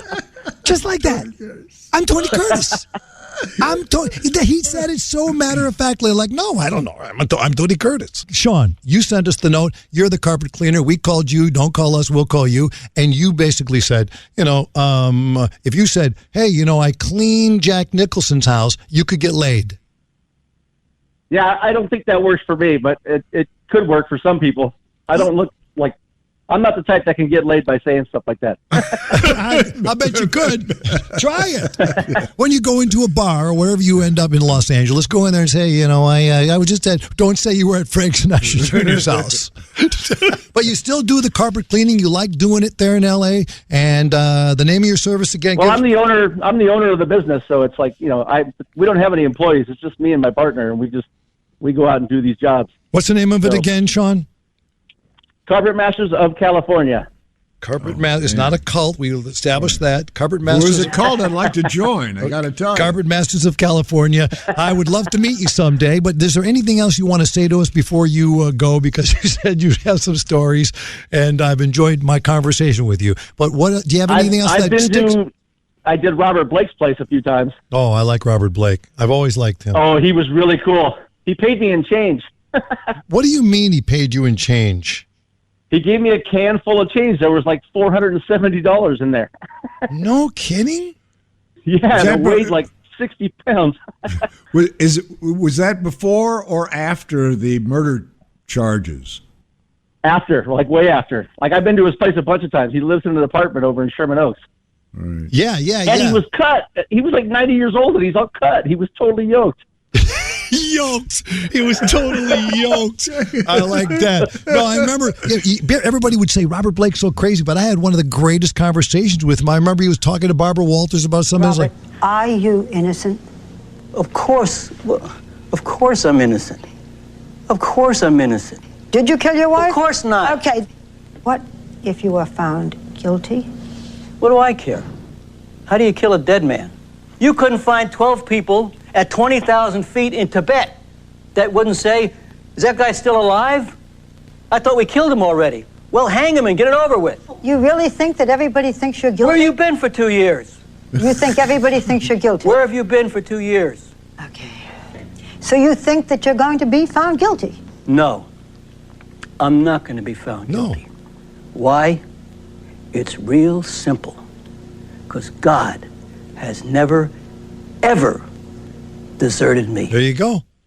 And my carpet is spotless. That's another thing he said. It is spotless. Do you ever see? You don't do his house anymore, do you? Tell him Johnny B said. No, it's been a long time since I've been to his place, and he was in an apartment, and the manager tells me, like, she was like, "Hey man, what are you doing?" I go, "I'm doing Robert Blake's place." She goes, "Oh, I thought you were like one of these reporters." There was all kinds of people sniffing around trying to get into his little realm there. Yeah. Yeah. Supposedly, I didn't see anybody, but they thought I was one of those people, and I was like, "No, I'm just here to clean his carpets." No, we didn't talk about any of that stuff. No, but he was pretty intense. Yeah, he's a very intense dude, but I'm saying it wouldn't be like you're going to clean carpets, because the one thing you do not want is to engage with one of those workers, because once you engage, and it's my problem in my own home, a worker comes over to do something, right? And I'll just start being nice, and then the next thing you know, he stops working. That's right. So, I've learned, don't try not, and at least we'll go, don't engage. They want, if you engage, they're going to just talk with you. It's like, okay. Thank God I got a little MP3 player, and I listen to podcasts all the time, and it's like, because I don't want to engage with the customer, 99% of the time, because I want to get the shit done and get the hell out of there. It's a hot and sweaty job. Yeah, I'll bet. And when they engage with me, it's like, oh, here we go, and it's like, it's the worst, especially when they just stand there and stare at you while you're working. It's like, oh, just please go away. I was going to say, Sean, as a worker, if somebody's like, I'm well aware of that, you don't want to be looking over someone's shoulders. I know how to do the job. I'm a carpet cleaner for 30 years, you say, whatever. But you can't say back off, pal, especially if it's Robert Evans or Jack Nicholson or Frank Sinatra Jr. in his shit palace. And what about Pia Zadora? It wasn't a shit palace. No, it was a really nice house. No, I'm just kidding. I'm sorry. Yeah, it just didn't have any cool stuff in it. I was looking for pictures that aren't in the press, If I'm Frank Sinatra Jr., I would at least have one picture of me and my dad, a.k.a. Frank Sinatra Sr., in my house. Yeah. One picture. Yeah. I'm telling you, I went has to Jermaine mixed emotions. I went to Jermaine Jackson's house up in the hills up here, and Joe Jackson was there. He was still alive. He was there. Yikes. And they had a little music room with some pictures and stuff like that, but it wasn't crazy. It was, it's a nice house, and Jermaine Jackson wasn't there, but his son was there, and he was the nicest guy ever. Super nice. Jermaine Jackson, yeah. Did Joe Jackson, the father of Michael and the Jackson 5, did he hit you? No, but you know what he did? It was weird. He was in the music room, and there was like a bench in there, like a little padded bench, and he was just sitting there with his hands on his cane, like crossed, just staring into space, with his hat on and a suit on. It was like he was waiting for a bus in the middle of this room, and he was there for like 3 hours, just staring straight ahead. What the hell? I like your job, man. If you ever need any help, because I don't know how I'm going to make money doing this, but if you need any help, Buzz and I will certainly be glad to help you out. I'd love to go work with you. Yeah, it's a fun job. I'm not laughing. I'm not making fun. I'm serious. I'd like to work with you. I'd like to get out of this business now, because there is no business left. Okay, listen, Sean, I got your email. Celebrity Carpet Clean Stories was the headline. Your name is Sean. You've been cleaning carpets in L.A. for almost 30 years now. It's Carpet Masters of California. You got one other partner, and you do a great job. You don't like to talk to people if you don't have to. And the song you brought up in this email was you were listening to me on KLSX in Los Angeles, and you heard Ned Beatty, which made me go look for this song, and I'm going to play that. And you'll be on the podcast. Awesome, dude. I can't believe you called me. I was tripping out when I wrote the email. I go, he's not going to call. But what the hell? I just said it anyway. And I'm so glad you guys are back, man. Your show was it is great. It's the best show ever, man. I'm so happy you guys are back around in my life. Well, it's awesome. It's funny because I've saved everything. People don't think I get to the email. Sooner or later, I get to them, and I save everything. Yeah. And I mean, I've saved stuff. I've called people, Don't Call Us, Don't Call You, from 3 years ago. I save it all, man. If I think it's interesting and I think you are a heck of a dude, I can just kind of smell it in the email. You're a good guy. I like talking to you. I wish you nothing but the best, and I hope to meet you someday. And the Ned Beatty song, I want to make sure this is the one you're talking about. You ready? Yes. Here we go. I'll go and rent me a movie right now. Go and get something I ain't never seen. And on the discount rack I see Deliverance, and I'm watching it now. And they've got to that scene where they meet the hillbillies, and they're big and they're mean. And who's that crawling around on his knees? It's Ned Beatty. Ned Beatty, Ned Beatty. Had the hardest part. That, hold on one second. Oh my God. I guess he didn't read the script too far. Ned Beatty had the hardest part. That is the greatest. Because you think about Deliverance, when you think about that whole movie, who had the hardest part? Ned Beatty. What a scene. Remember, and you could hear his voice. No. Now let's you just drop them pants. No. Drop? Just take them right off. I mean, what's this all about? Don't say anything, just do it. Just do it. Just drop them, boy. You heard him. That's what I would have yelled, cut. Yeah. Hold on a minute. Hold on. Ned Beatty just passed out. That's where I would have yelled, cut. It's like, okay, I'm done with this. Let's finish that song up. Sean, I know you got to go to work or whatever you do there. Thank you very much. We appreciate it, brother. Hey, thank you. You have a great day. And you too, Buzz. It's nice talking to you, man. All right, bye-bye. All right, bye. Well, I wonder what kind of parts Ned turned down. Oh, I wonder how desperate he was. 'Cause I've heard it's pretty tough in Hollywood, but I would never let them tie me to a tree, screaming and holding up my BVDs, waiting for Bert to come and rescue me, saying, hey, Bert, hey, yay, Ned Beatty had the hardest part. If you got a pretty mouth, you can be a big star. I bet the next day his agent got fired. Ned Beatty had the hardest part. Well, don't let him get you, Ned. Don't let him next to you. Don't let him get you, Ned. You know what he wants to do. Think of your mama, Ned. Put you through drama school. Is this what she had in mind? You think she's proud of you?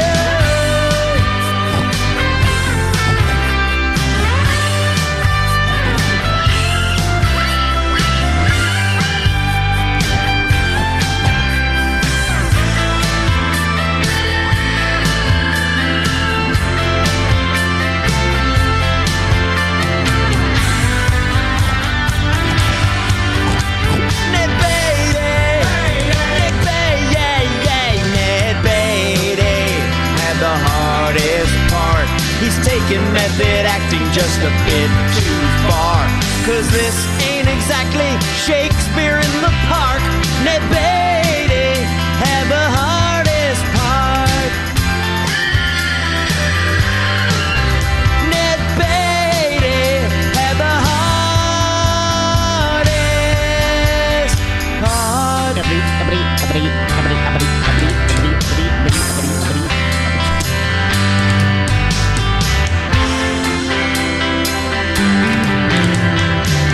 Wow. Yeah. We know he did. There's no doubt about that. What a great song. Great song. And I don't know who did it. So I have no idea who sent me that song, that wacky weenie, but that is a classic Hall of Famer. That was Sean. He sent us an email and said, call me for some celebrity carpet cleaning stories. What a delightful dude. You can do the same thing, brandmeyershow@gmail.com. And as a matter of fact, if I recall correctly, as I was telling Sean, Bill McKinney is the hillbilly that nailed Ned Beatty in the movie Deliverance. He's the guy, okay? And he sent me an email way back then when he heard the show, me talking about Ned Beatty. This dude sends an email. Johnny B, just dropped them pants and squeal like a pig. I just wanted to drop you a note and tell you I like the show. My name is Bill McKinney. I played Don Job, Mountain Man, in Deliverance, the man who deflowered Ned Beatty. Love to come on the show and talk about it. Deliverance or anything. We didn't know if this was for real or not. Let's find out. Hey, Bill? Yeah. You called it? Oh, wait. Tell me to squeal like a pig. I'll squeal like a pig, boy. Oh, yeah, wait a minute now. Oh, yeah. You're the man that deflowered Ned. Now let's you just drop them pants. That's you? Yeah. Let me hear you do that line. Let me see you just drop them pants. Now you just drop them pants, boy. Let's do the scene together. No, no, I don't want to. No. I said drop them, boy. No. Why? I don't.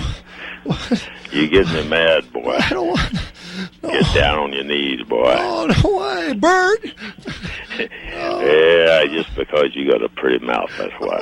Oh, please. I just came here fishing. You know, give me a ride, boy. Oh, all right. Well, now, were you ad-libbing here? Yeah, a lot of that was ad-libbing, yeah, because it started really down on the bank, you know, because Herbert would jump in the stuff that wasn't there, and then John did it, and then I started doing it because it was apropos to the scene. You know, I get asked a question, and, you know, I'm going to give them an answer. Squeal. Squeal. Squeal louder. Louder. Louder. Louder.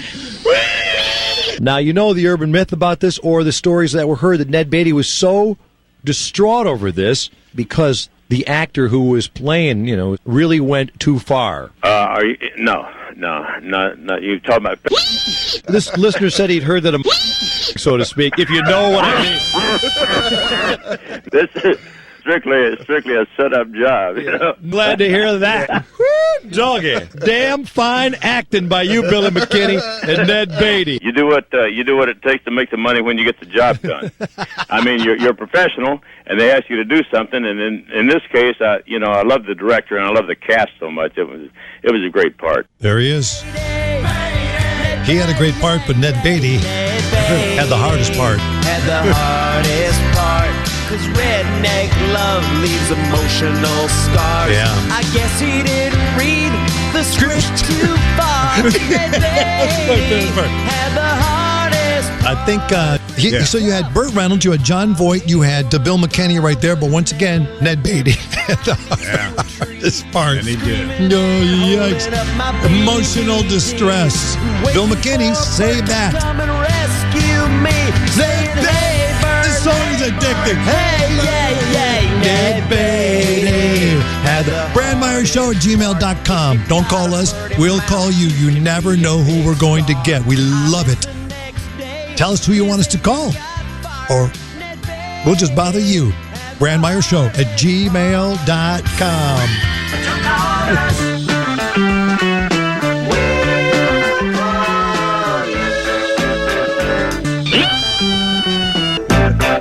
Yeah. All right. The weird part is I remember when that's Bill McKinney, the man that deflowered Ned Beatty in the movie Deliverance. And I remember that those two beeps you heard when I was asking him about the rumors about that particular shoot. Yeah. It beeped. I know it. I was trying to figure, what did we beep? What was it? What did we beep? And I remember what it was. What? Do we have to beep it again? No. I just I'm going to dial the Bear Whisperer up right now, and I just don't know if I want to. Already he's hearing the Ned Beatty song, and he might be going, "Wait a minute, what the hell is going on here? Hold on." Robert Blake, how are you, buddy? Such a relief. I know now that there are people out there who don't want to fight with me so they can get ratings. I know there are people that don't want to heal me so they can get ratings. You remind me of the old days with Johnny Carson when everybody's here to have a good time and entertain the audience. Thanks for listening, and whatever you're doing, give it all you got, because tomorrow may not show up. Sound advice from Robert Blake right up in there. The carpet cleaner cleaned his house. Sean, delightful. Don't call us, we'll call you. And I'm sure that's what the Bear Whisperer is going to say to me right now, but I'm calling him anyway because he's my new hero. The Bear Whisperer? Yeah, I don't know why. This dude is just so intriguing to me. I hope he's in a good mood. Steve Searles is his name. Someone we should know. Oh, come on, man, pick it up. Hello. Hey, Steve. Yes. How you doing, man? This is Johnny B. How you doing? It's a pleasure speaking to you. You are the Bear Whisperer. I got the right number, right? Indeed. Oh, man. I was just telling people you're my new hero. I got to tell you something right now. I've been watching your old episodes of I guess it was on Animal Planet, right, Steve? It was. Yeah. Can you talk right now? Yes, sir. I'm ready. All right, buddy. So the headlines that caught my attention were, you kept the community bears in check, you, the Bear Whisperer, but you won't anymore. And they're in Mammoth Lakes, California. I've been there. Couldn't be more beautiful, idyllic, great streams, and, it's just fantastic. But I never realized it was such a bear hangout. And I never realized that they were all contained because of you, Steve. So let me go to the beginning here and find out what happened. Did you quit your job because of COVID, or were you fired? What happened here?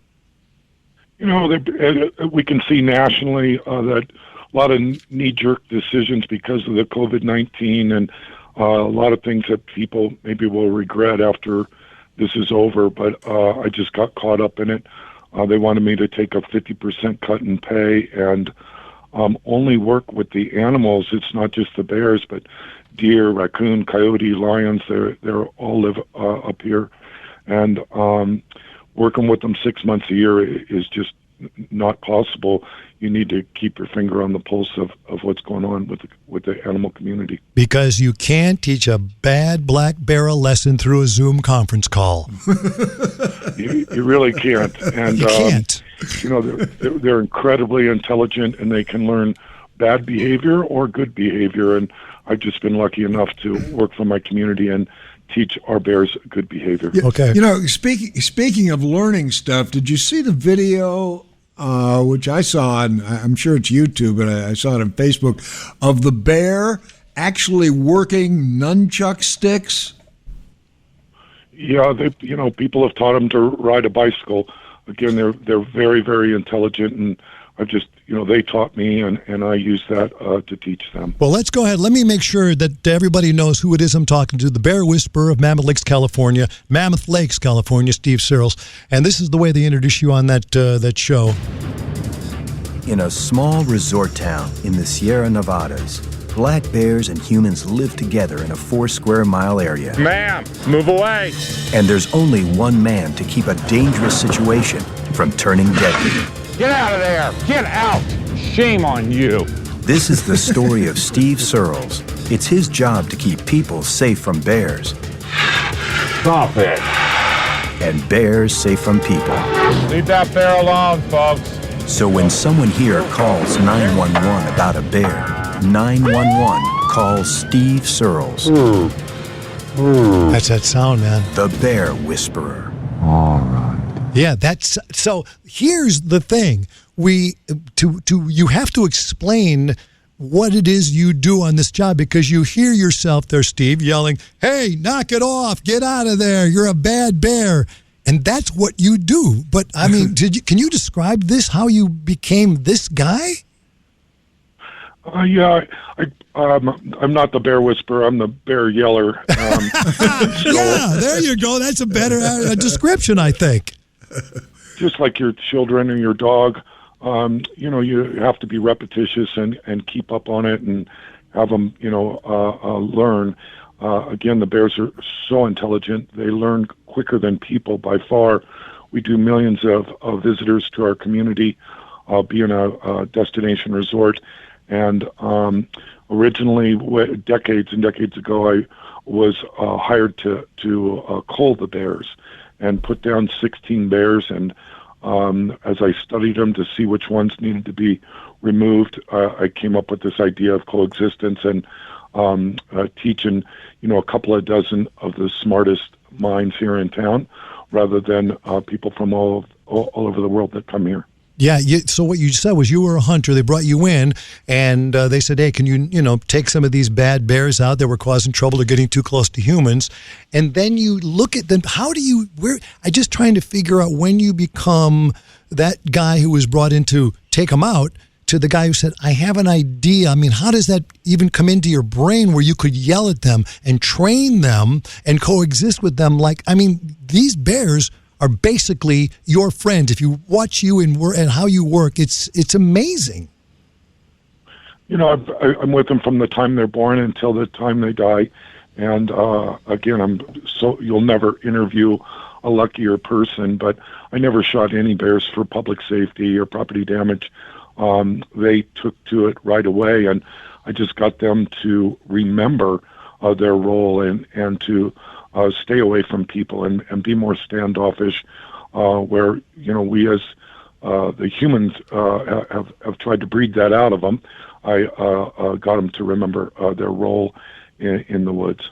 It's really pretty amazing, and I'm surprised you don't get a lot more pushback from people in the community, because you can see that they get pretty darn close. I mean, there's kids around, they get pretty close, and yet you're just going there. Every once in a while, you have to use a rubber bullet or some pepper spray on them, whatever it is. But what is that sound you use, Steve? This when you do that kind of a grunting. What is that? I get a lot of teasing from that. Just being with bears for thousands of hours, the vocalizations that they use to communicate with each other, I emulate and do that. Every day that I'm with them. Again, with the cubs, the sows, and the boars, and watch how they respond to that. Some bears are more talkative, if you will, and some less. Yeah, I mean, you're laying next to them. You get right up there, close to them, and whatever that is. Steve, could we hear that? No, yeah. Can we hear what you're? Because Steve, they think I'm making this up. Come on, what is it? Don't put me on the spot. People could go to YouTube or Prime and watch the show, but please don't put me on the spot. It's kind of embarrassing. Okay, wait a minute. Embarrassing with the BEAR. Now hold on a minute. Yeah. Play on words. Okay, but wait. Tell me. Okay, then if you don't want to do it, let me just see if I'm close. You go like that, and then the guttural noises they make. Their jaw clacking, bluff charging, pounding on the front feet. People oftentimes misinterpret that. Again, they've taught me that they don't wish us any harm. Think about it. In California, with 30 million of the dumbest people in the world and 35,000 black bears, no one's ever been killed. It's not a miracle. It's a miracle, Steve. The bear. Wait a minute. What are we calling you now? The bear, not the whisperer, the bear yeller. Yeah. So again, they've earned their place in our state. They do a really good job, and I'm proud of them. A lot of times, more men per year are convicted of eating people than bears of all species eat people. So, the science, it's 350 times more likely to be hit directly on the head with a bolt of lightning. So, yeah, you should stay away from them, and they are powerful, large animals, but again, their track record speaks for themselves. Well, if there's anyone that I would listen to for advice as to what to do if I encounter a bear in the wild, you've heard them all, and you're the exception to the rule. I walk around. If I saw somebody just Facebook this, Johnny, does the book, does the Bear Whisperer say the actual best possible answer is a good smelling shampoo? And there's a lady where the hiker was staying calm. I don't know if you saw this, Steve, and this was in the news, and then the bear went right up to her hair, smelled it, and then turned and walked away. Swear to God, there's a story. It was a story. Did you see that, Steve? And what is that possible? Why would that happen? I did, and the lady wasn't acting responsibly. Neither was the bear. If I was there, I would use beanbag rounds, rubber buckshot, rubber slugs immediately, and the bear wouldn't repeat that behavior. It's an amazing video, but it's an example of what we don't want to see and what we don't see in Mammoth Lakes, California. Yeah, see, there you're talking right there. So what happens is when a bear gets into a situation that he feels comfortable with, like smelling a lady's hair, you take a couple of pellets, you make sure that you make enough commotion that says, hey, dude, bear, this ain't right. This isn't good for you. Get out of here. And that's kind of how you do it. So, but if I walked up and I met a bear, what about the old adage of playing dead? It's a terrible idea. These are black bears in California. We shot the grizzly bear to extinction in 1928. So these are more of the herbivore of the species, the tie-dye of the species. We don't tolerate that behavior, and even though tourists from around the world come here to enjoy watching wildlife, whatever they're doing wrong, I kind of do the banging the pots and pans on steroids, and again erase that from their habits and correct that behavior. But that is some amazing footage, and it's not something that should be tolerated. Well, what should she have done then? The lady's there. We see in the news this week. She's sitting there, and she's got the bears right up in her grill, sniffing her hair. I mean, you got to stand there. First of all, it's pretty amazing if you ask me. But what should she have done? Backed away, sounded big, like you said, start making a lot of noise. That's what gets them away. Sure. Again, with black bears, and that's what's in the footage. Absolutely. If you're encountering a bear that close, smack them with a video camera, lawn chair. Oh boy! Yeah, I would not tolerate that. I wouldn't encourage any of your listeners to tolerate that. She shouldn't have, stayed, and the footage goes on and it reoccurs. She should have moved back from the bear, used really loud vocal commands. Here in Mammoth Lakes, whenever I treat a bear, I say bad bear, bad bear. That's really caught on with a lot of people. And so people use those vocal commands. And just like, think about it, guys. If you have a dog, if it's a good dog, he probably knows 40 to 60 words. Get in the car, get out of the car, go outside. And more subtle ones at that, that we don't realize. That people call me the bear whisperer, that I speak to them repetitiously and teach them. We can all do that. We discredit our own nature and nature itself. That I stick out as an anomaly. We can all participate in that, and the locals of Mammoth Lakes certainly do. If a bear's on the porch, bad bear, get out of here, I'll call Steve. The bear's always You get out of here. I swear I'll call it Steve Searles, the bear whisperer. He'll kick your ass. I mean, to me, that's really, crazy. You really got to have a spine to sit there and yell at a bear. Exactly. Especially if you haven't done it before. Yeah. Steve, you're saying to that girl that she should have taken her, let's say, video camera, iPhone, whatever she had in her, and hit that bear right in the head. I got to tell you, Steve, everyone had the same, cut from the same jib as you. There's no, I don't know if I think I would freeze first, but I guess you have to be that person. But that's what you recommend. Yeah, I would never be that close. I have an extremely high tolerance of bears, and I do get in very close proximity with their cubs and that.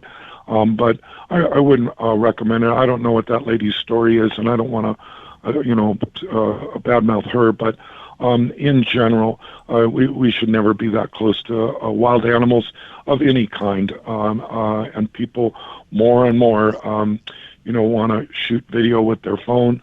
Whoever was standing there shooting that video should have intervened. Throw a rock, yell, stomp your feet. The bears can move off, but I hope that bear lives a long life. I doubt that it will. Yeah, because, and you doubt that it will, that bear will not survive, as you say, because he now thinks it's okay to go up to a lady and smell her hair. That's kind of the behavior you're trying to knock out of them by yelling and back off. And, right? That's what you're saying. Once they know it's okay, they're going to keep coming back because what are they looking for? They're looking for food, right? That's what they want. Correct. Black bear's just a stomach with feet. 6 months a year, you try to put on the fat. Let me write that down. Just a second. I'm writing a couple of stomach with feet. Yes, because they just eat and eat and eat.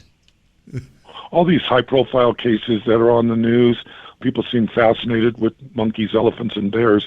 People really care. And these high-profile cases, especially when a bear gets put down, if you put one of those GoPro gadgets on their head and saw what they experienced in their life and how people were irresponsible in their interactions with the bear, it would be no mystery that bear got conditioned to be that close to people. Yeah. Again, if you put a GoPro on a bear's head in Mammoth, you would see a completely different situation, and that leads to our ability to coexist for all these years with all these animals. So you've pretty much trained the bears around that area. It's amazing. What happens when you're not there anymore? In which he's not because of this COVID and these cutbacks, and now guess what's going to happen? What do you think's going to happen? Good question. My job has always been to hope for the best and prepare for the worst. Now that I'm not working, again, the bears are highly adaptable, and we'll just see how it turns out. But I don't want to jinx it. You guys are focusing on me today. It's my community. Like Huck Finn got everybody to paint the fence for him. I couldn't do all this work myself. Our schools, the hospital board, Mammoth Mountain, the ski area, everybody in town takes such huge pride in showing the world an example of coexistence with an animal that most people are afraid of. We see them daily. We think our day is enriched by having wildlife live in our community. And so there is so many people that have supported me and learned through this social experiment that we've conducted. And so I think that the community will step up and try to do a really good job. I think what you brought up is, I'm glad you brought that up, because that's the one thing I did notice in reading about you and reading about Mammoth Lakes, California. I sort of been there, and it's so beautiful, is that everyone is into the bears. Everyone, and they would say, even Steve, where the bear would walk into a lady's house with a baby in the house, and you come in and get it out, that lady doesn't say, she goes, "Is the bear okay?" That's what she says. That's pretty amazing when you think of it. That's pretty amazing, man. You're right about that. It's like this world where they want to coexist together, and it seems like they are, and I hope they will continue. And I don't know what they do without you, but as you said, it's a whole group effort in Mammoth Lakes, California. And would you go somewhere else to do what you do? Would someone else, if someone else offered you a job somewhere else, would you go, or would you stay there? I might go back to doing consulting work a little bit to, pay some bills. But Mammoth is my hometown. I've been through almost a dozen town managers, 5 chiefs of police, and almost 80 police officers, and I'm still here. And wow. We'll see how this turns out. Again, I think that the COVID thing has caused people to make the decisions that are regrettable. Yeah, it's funny to see, though, in Mammoth Lakes, they're so loose with the bears that they're on the golf course. They're walking around the golf course like Pebble Beach has deer running around the greens. I mean, they're on the golf course. They're pretty much everywhere. But if they get too close, that's when you would move in and scold them. I did see one expert say that the bears that break into the homes and the cars, they're looking for food, and they wouldn't change no matter how much you yell at them. You don't agree with that? You yell at them enough, sooner or later. I don't agree at all. I think people come before bears, and I'd kill a dozen bears if it kept you safe. It's just not accurate. It's just not statistically science. And so if you stay up on it, and that's what we're not doing, but if you work with them every day, 7 days a week, 24 hours a day, and respond and catch them with their hand in the cookie jar and condition them through non-lethal approach. If there's a bear that needed to be shot, I'm your guy. I'll put it down. I have never found a Jeffrey Dahmer bear or one that couldn't have that behavior corrected. Oh, Jeffrey Dahmer bear. If you find one of those, oh wow. Okay, to me, it's amazing. I hope they come to their senses there and bring you back to work in Mammoth Lakes, wherever you choose to be. It's pretty amazing what you do. Keep up the great work. It's a pleasure talking to you. And one thing I do know that my dad, I grew up in going to the North Woods very, very much. Bear, everything, deer. And my dad would always say, just, Johnny, when you're out there, trout fishing, whatever, don't get between the mother and the cub. That is the most dangerous to this day. Would you agree to stay away from something like that?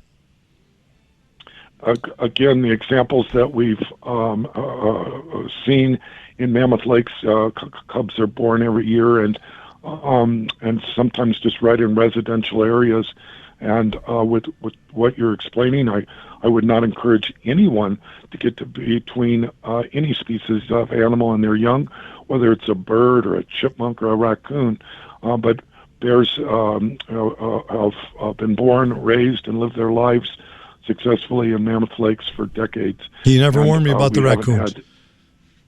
We haven't had any bad occurrence, and so we're very proud of that. But again, we went out on a limb, tried this as a community, and now the results are certainly in.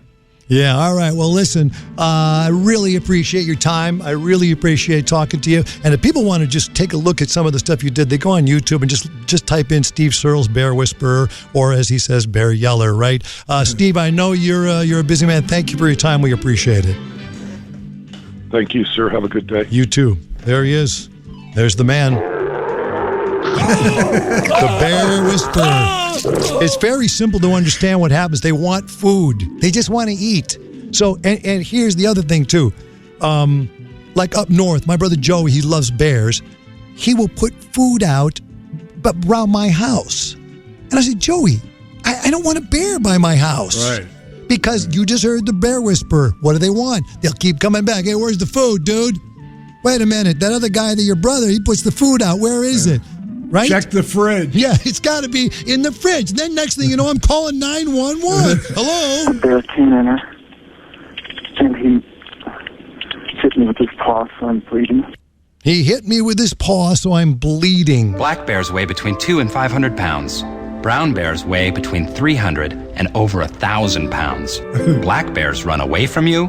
Brown bears run at you. When attacked by a bear, simply lie still on the ground and cover your face and head with your hands. When the bear is finished batting you around and mauling you, contact the U.S. Forest Service. Yeah, there you go. Oh, man. I was going to ask him about that movie. The other movie you definitely want to see is the Timothy Treadwell story, Grizzly.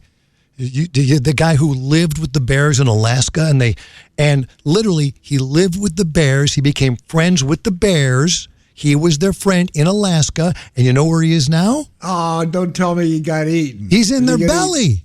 Yeah, he got eaten. He's eaten by the bears, and when the Alaskan by his friends, the bears, his fingers, everything was in the bear. I think this is a clip from that movie. I think it says grizzly eaten by bears. Here's what it says.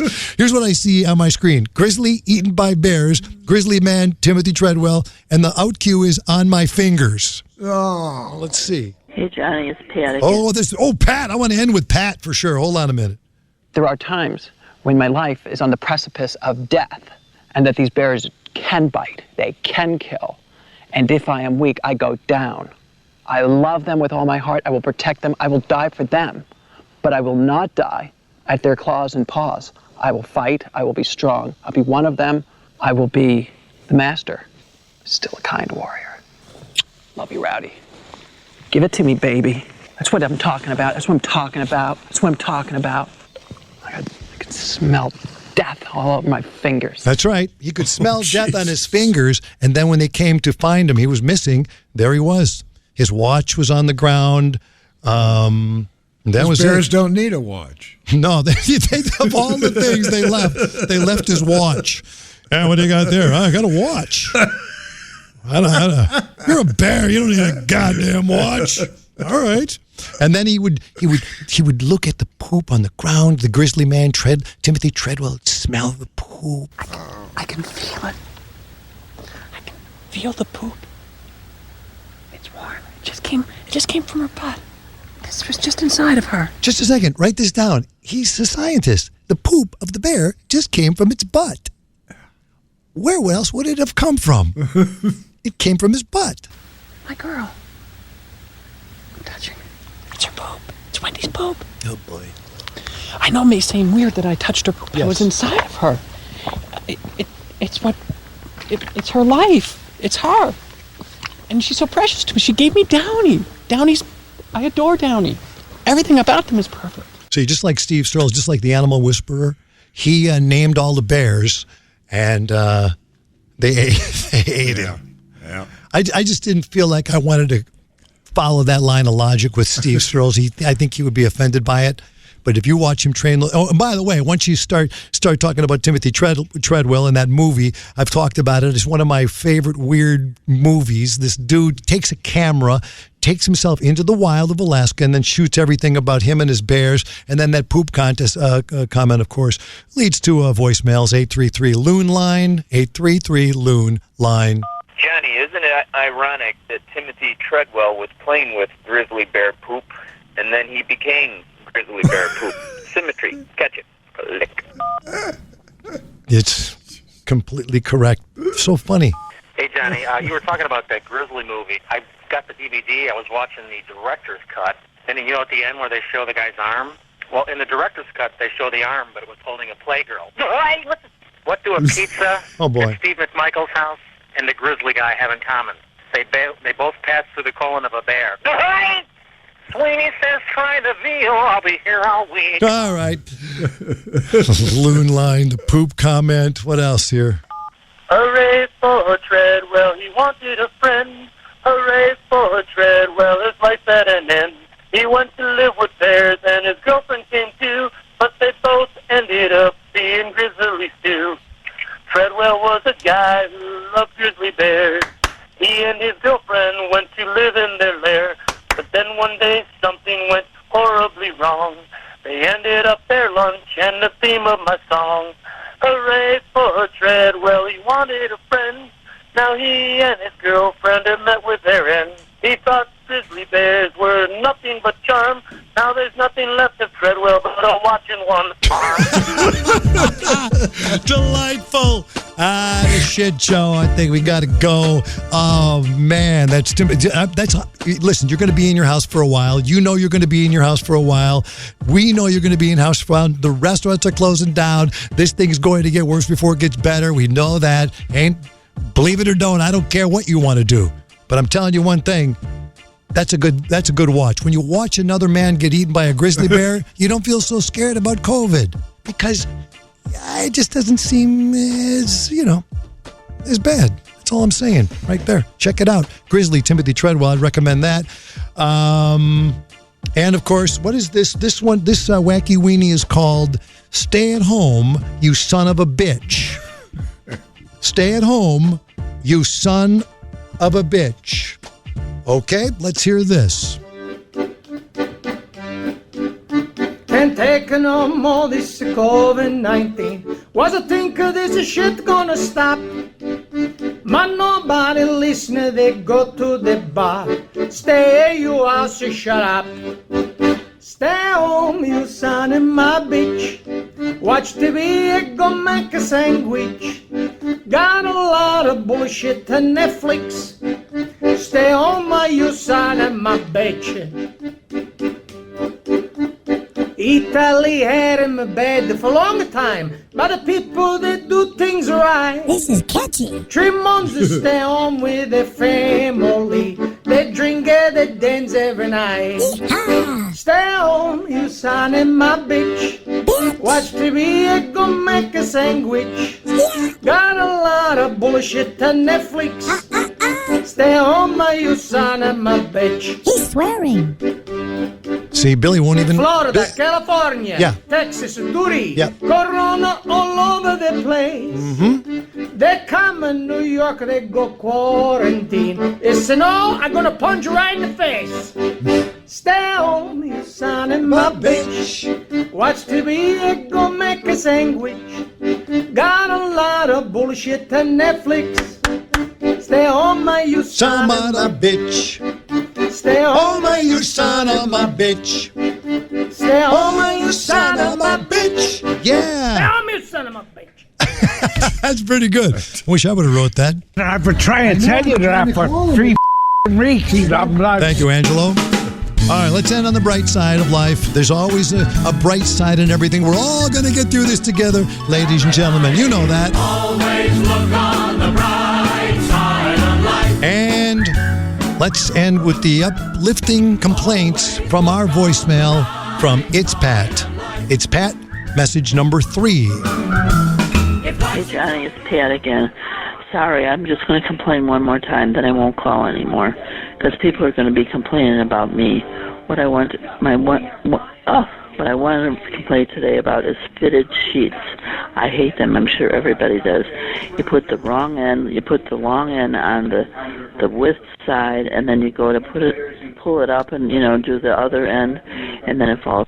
And God, I hate fitted sheets. They're just so hard to get on, and then they're hard to fold. I just roll them in a ball when I put them away. Anyway, and then my mother always said not to change your sheets on Sundays because it's bad luck, that you'll have bad dreams, so I don't do that. Then my next complaint is I change the channel, with this virus all the time. I try to find something else to watch because it's the same thing over and over. So I've been turning on Food Network, and all they have on all the time, all afternoon, is Guy Fieri. Now, I like him. He's a nice kid. But, I'm sick of diners, drive-ins, and dives. And right now he's in a grocery store, and they're cooking in there, and I'm sick of that, too. And I'm sick of diets. I'm on a diet. I mean, why does everybody have to be skinny? I don't know. I guess you look better, but anyway. And what are I'm on a 1,200 calorie diet, so what are calories? My brain doesn't get it. I don't get what that is. Is something in the food? I don't know. Anyway. And then I'm sick of America's Funniest Videos. If you ever noticed, they always show people are getting hurt falling off of things, and they all laugh at that, like, getting hurt is a thing. It's funny, I guess, to everybody else it is. It gets to be stupid after a while. And then cable TV, oh my God, I'm so sick of that too. And you can't watch TV without it nowadays, and you have to spend $200 for what? I don't know. And then when you call they're like, or they want me to do it, and I'm not pulling plugs out. I'll pull out the wrong plug. I tell them I'm an old lady, do your job. It's not my job. Anyway, and then what I do like is the shit show, and I like a Kindle where you can read. I like reading, and you can read it off of there. And people complain about that. They go, oh, I like holding a book. I mean, I don't know what the big deal is. To me, you hold it. It's a nice thing. It lights up. You can read it in the dark. You don't have to turn a light on. I do enjoy that. My son bought me that for Mother's Day, and I do enjoy that. And then you can get free books on there, too. Anyway, that's all of my complaining today, Johnny. I do love your show, and I love Buzz, too. All right, you take it easy. I won't talk to you anymore then, okay? Why? Bye. Pat, you can call. Thanks a lot. It only took you 2 days. Wow. Hold on a minute now. Here's the weird thing, ladies and gentlemen. There was no editing in that call whatsoever. Zero. She's something of a genius. That's a genius complainer. I don't even know any of the things. Fitted sheets, of all the things in the world you can complain about today, why would you be complaining about fitted sheets? Thanks a lot, Pat. Thanks a lot. Yeah, we know. It only took you 2 days. That's right. Have fun. BrandMeyersShow.com. Go there. Check out Graham Mack. GrahamMack.com on YouTube. He has an interview with me that you might enjoy. Maybe you won't. It doesn't matter. There it is anyway. Graham Mack. Check it out. Our email, BrandMeyersShow@gmail.com. Yeah. Sign up to keep up. We don't know what we're doing, so how could you? These are my last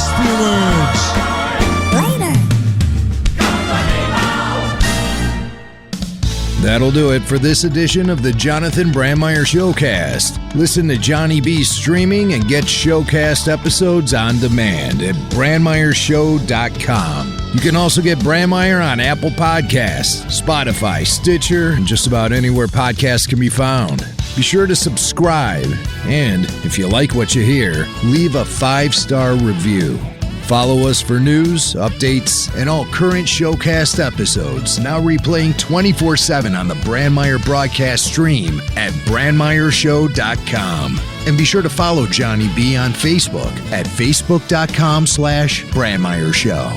Leave Johnny B a voicemail at 833-LOON-LINE. That's 833-566-6546. The Loon Line's open 24 hours a day for entertaining, not complaining. I'm Jimmy Mack. Hey, if you're into Star Wars, check out my show, Rebel Force Radio, featuring Star Wars news, commentary, and celebrity interviews at rebelforceradio.com. Thanks for listening to the Jonathan Brandmeier Showcast. In the air, everywhere. Kalik.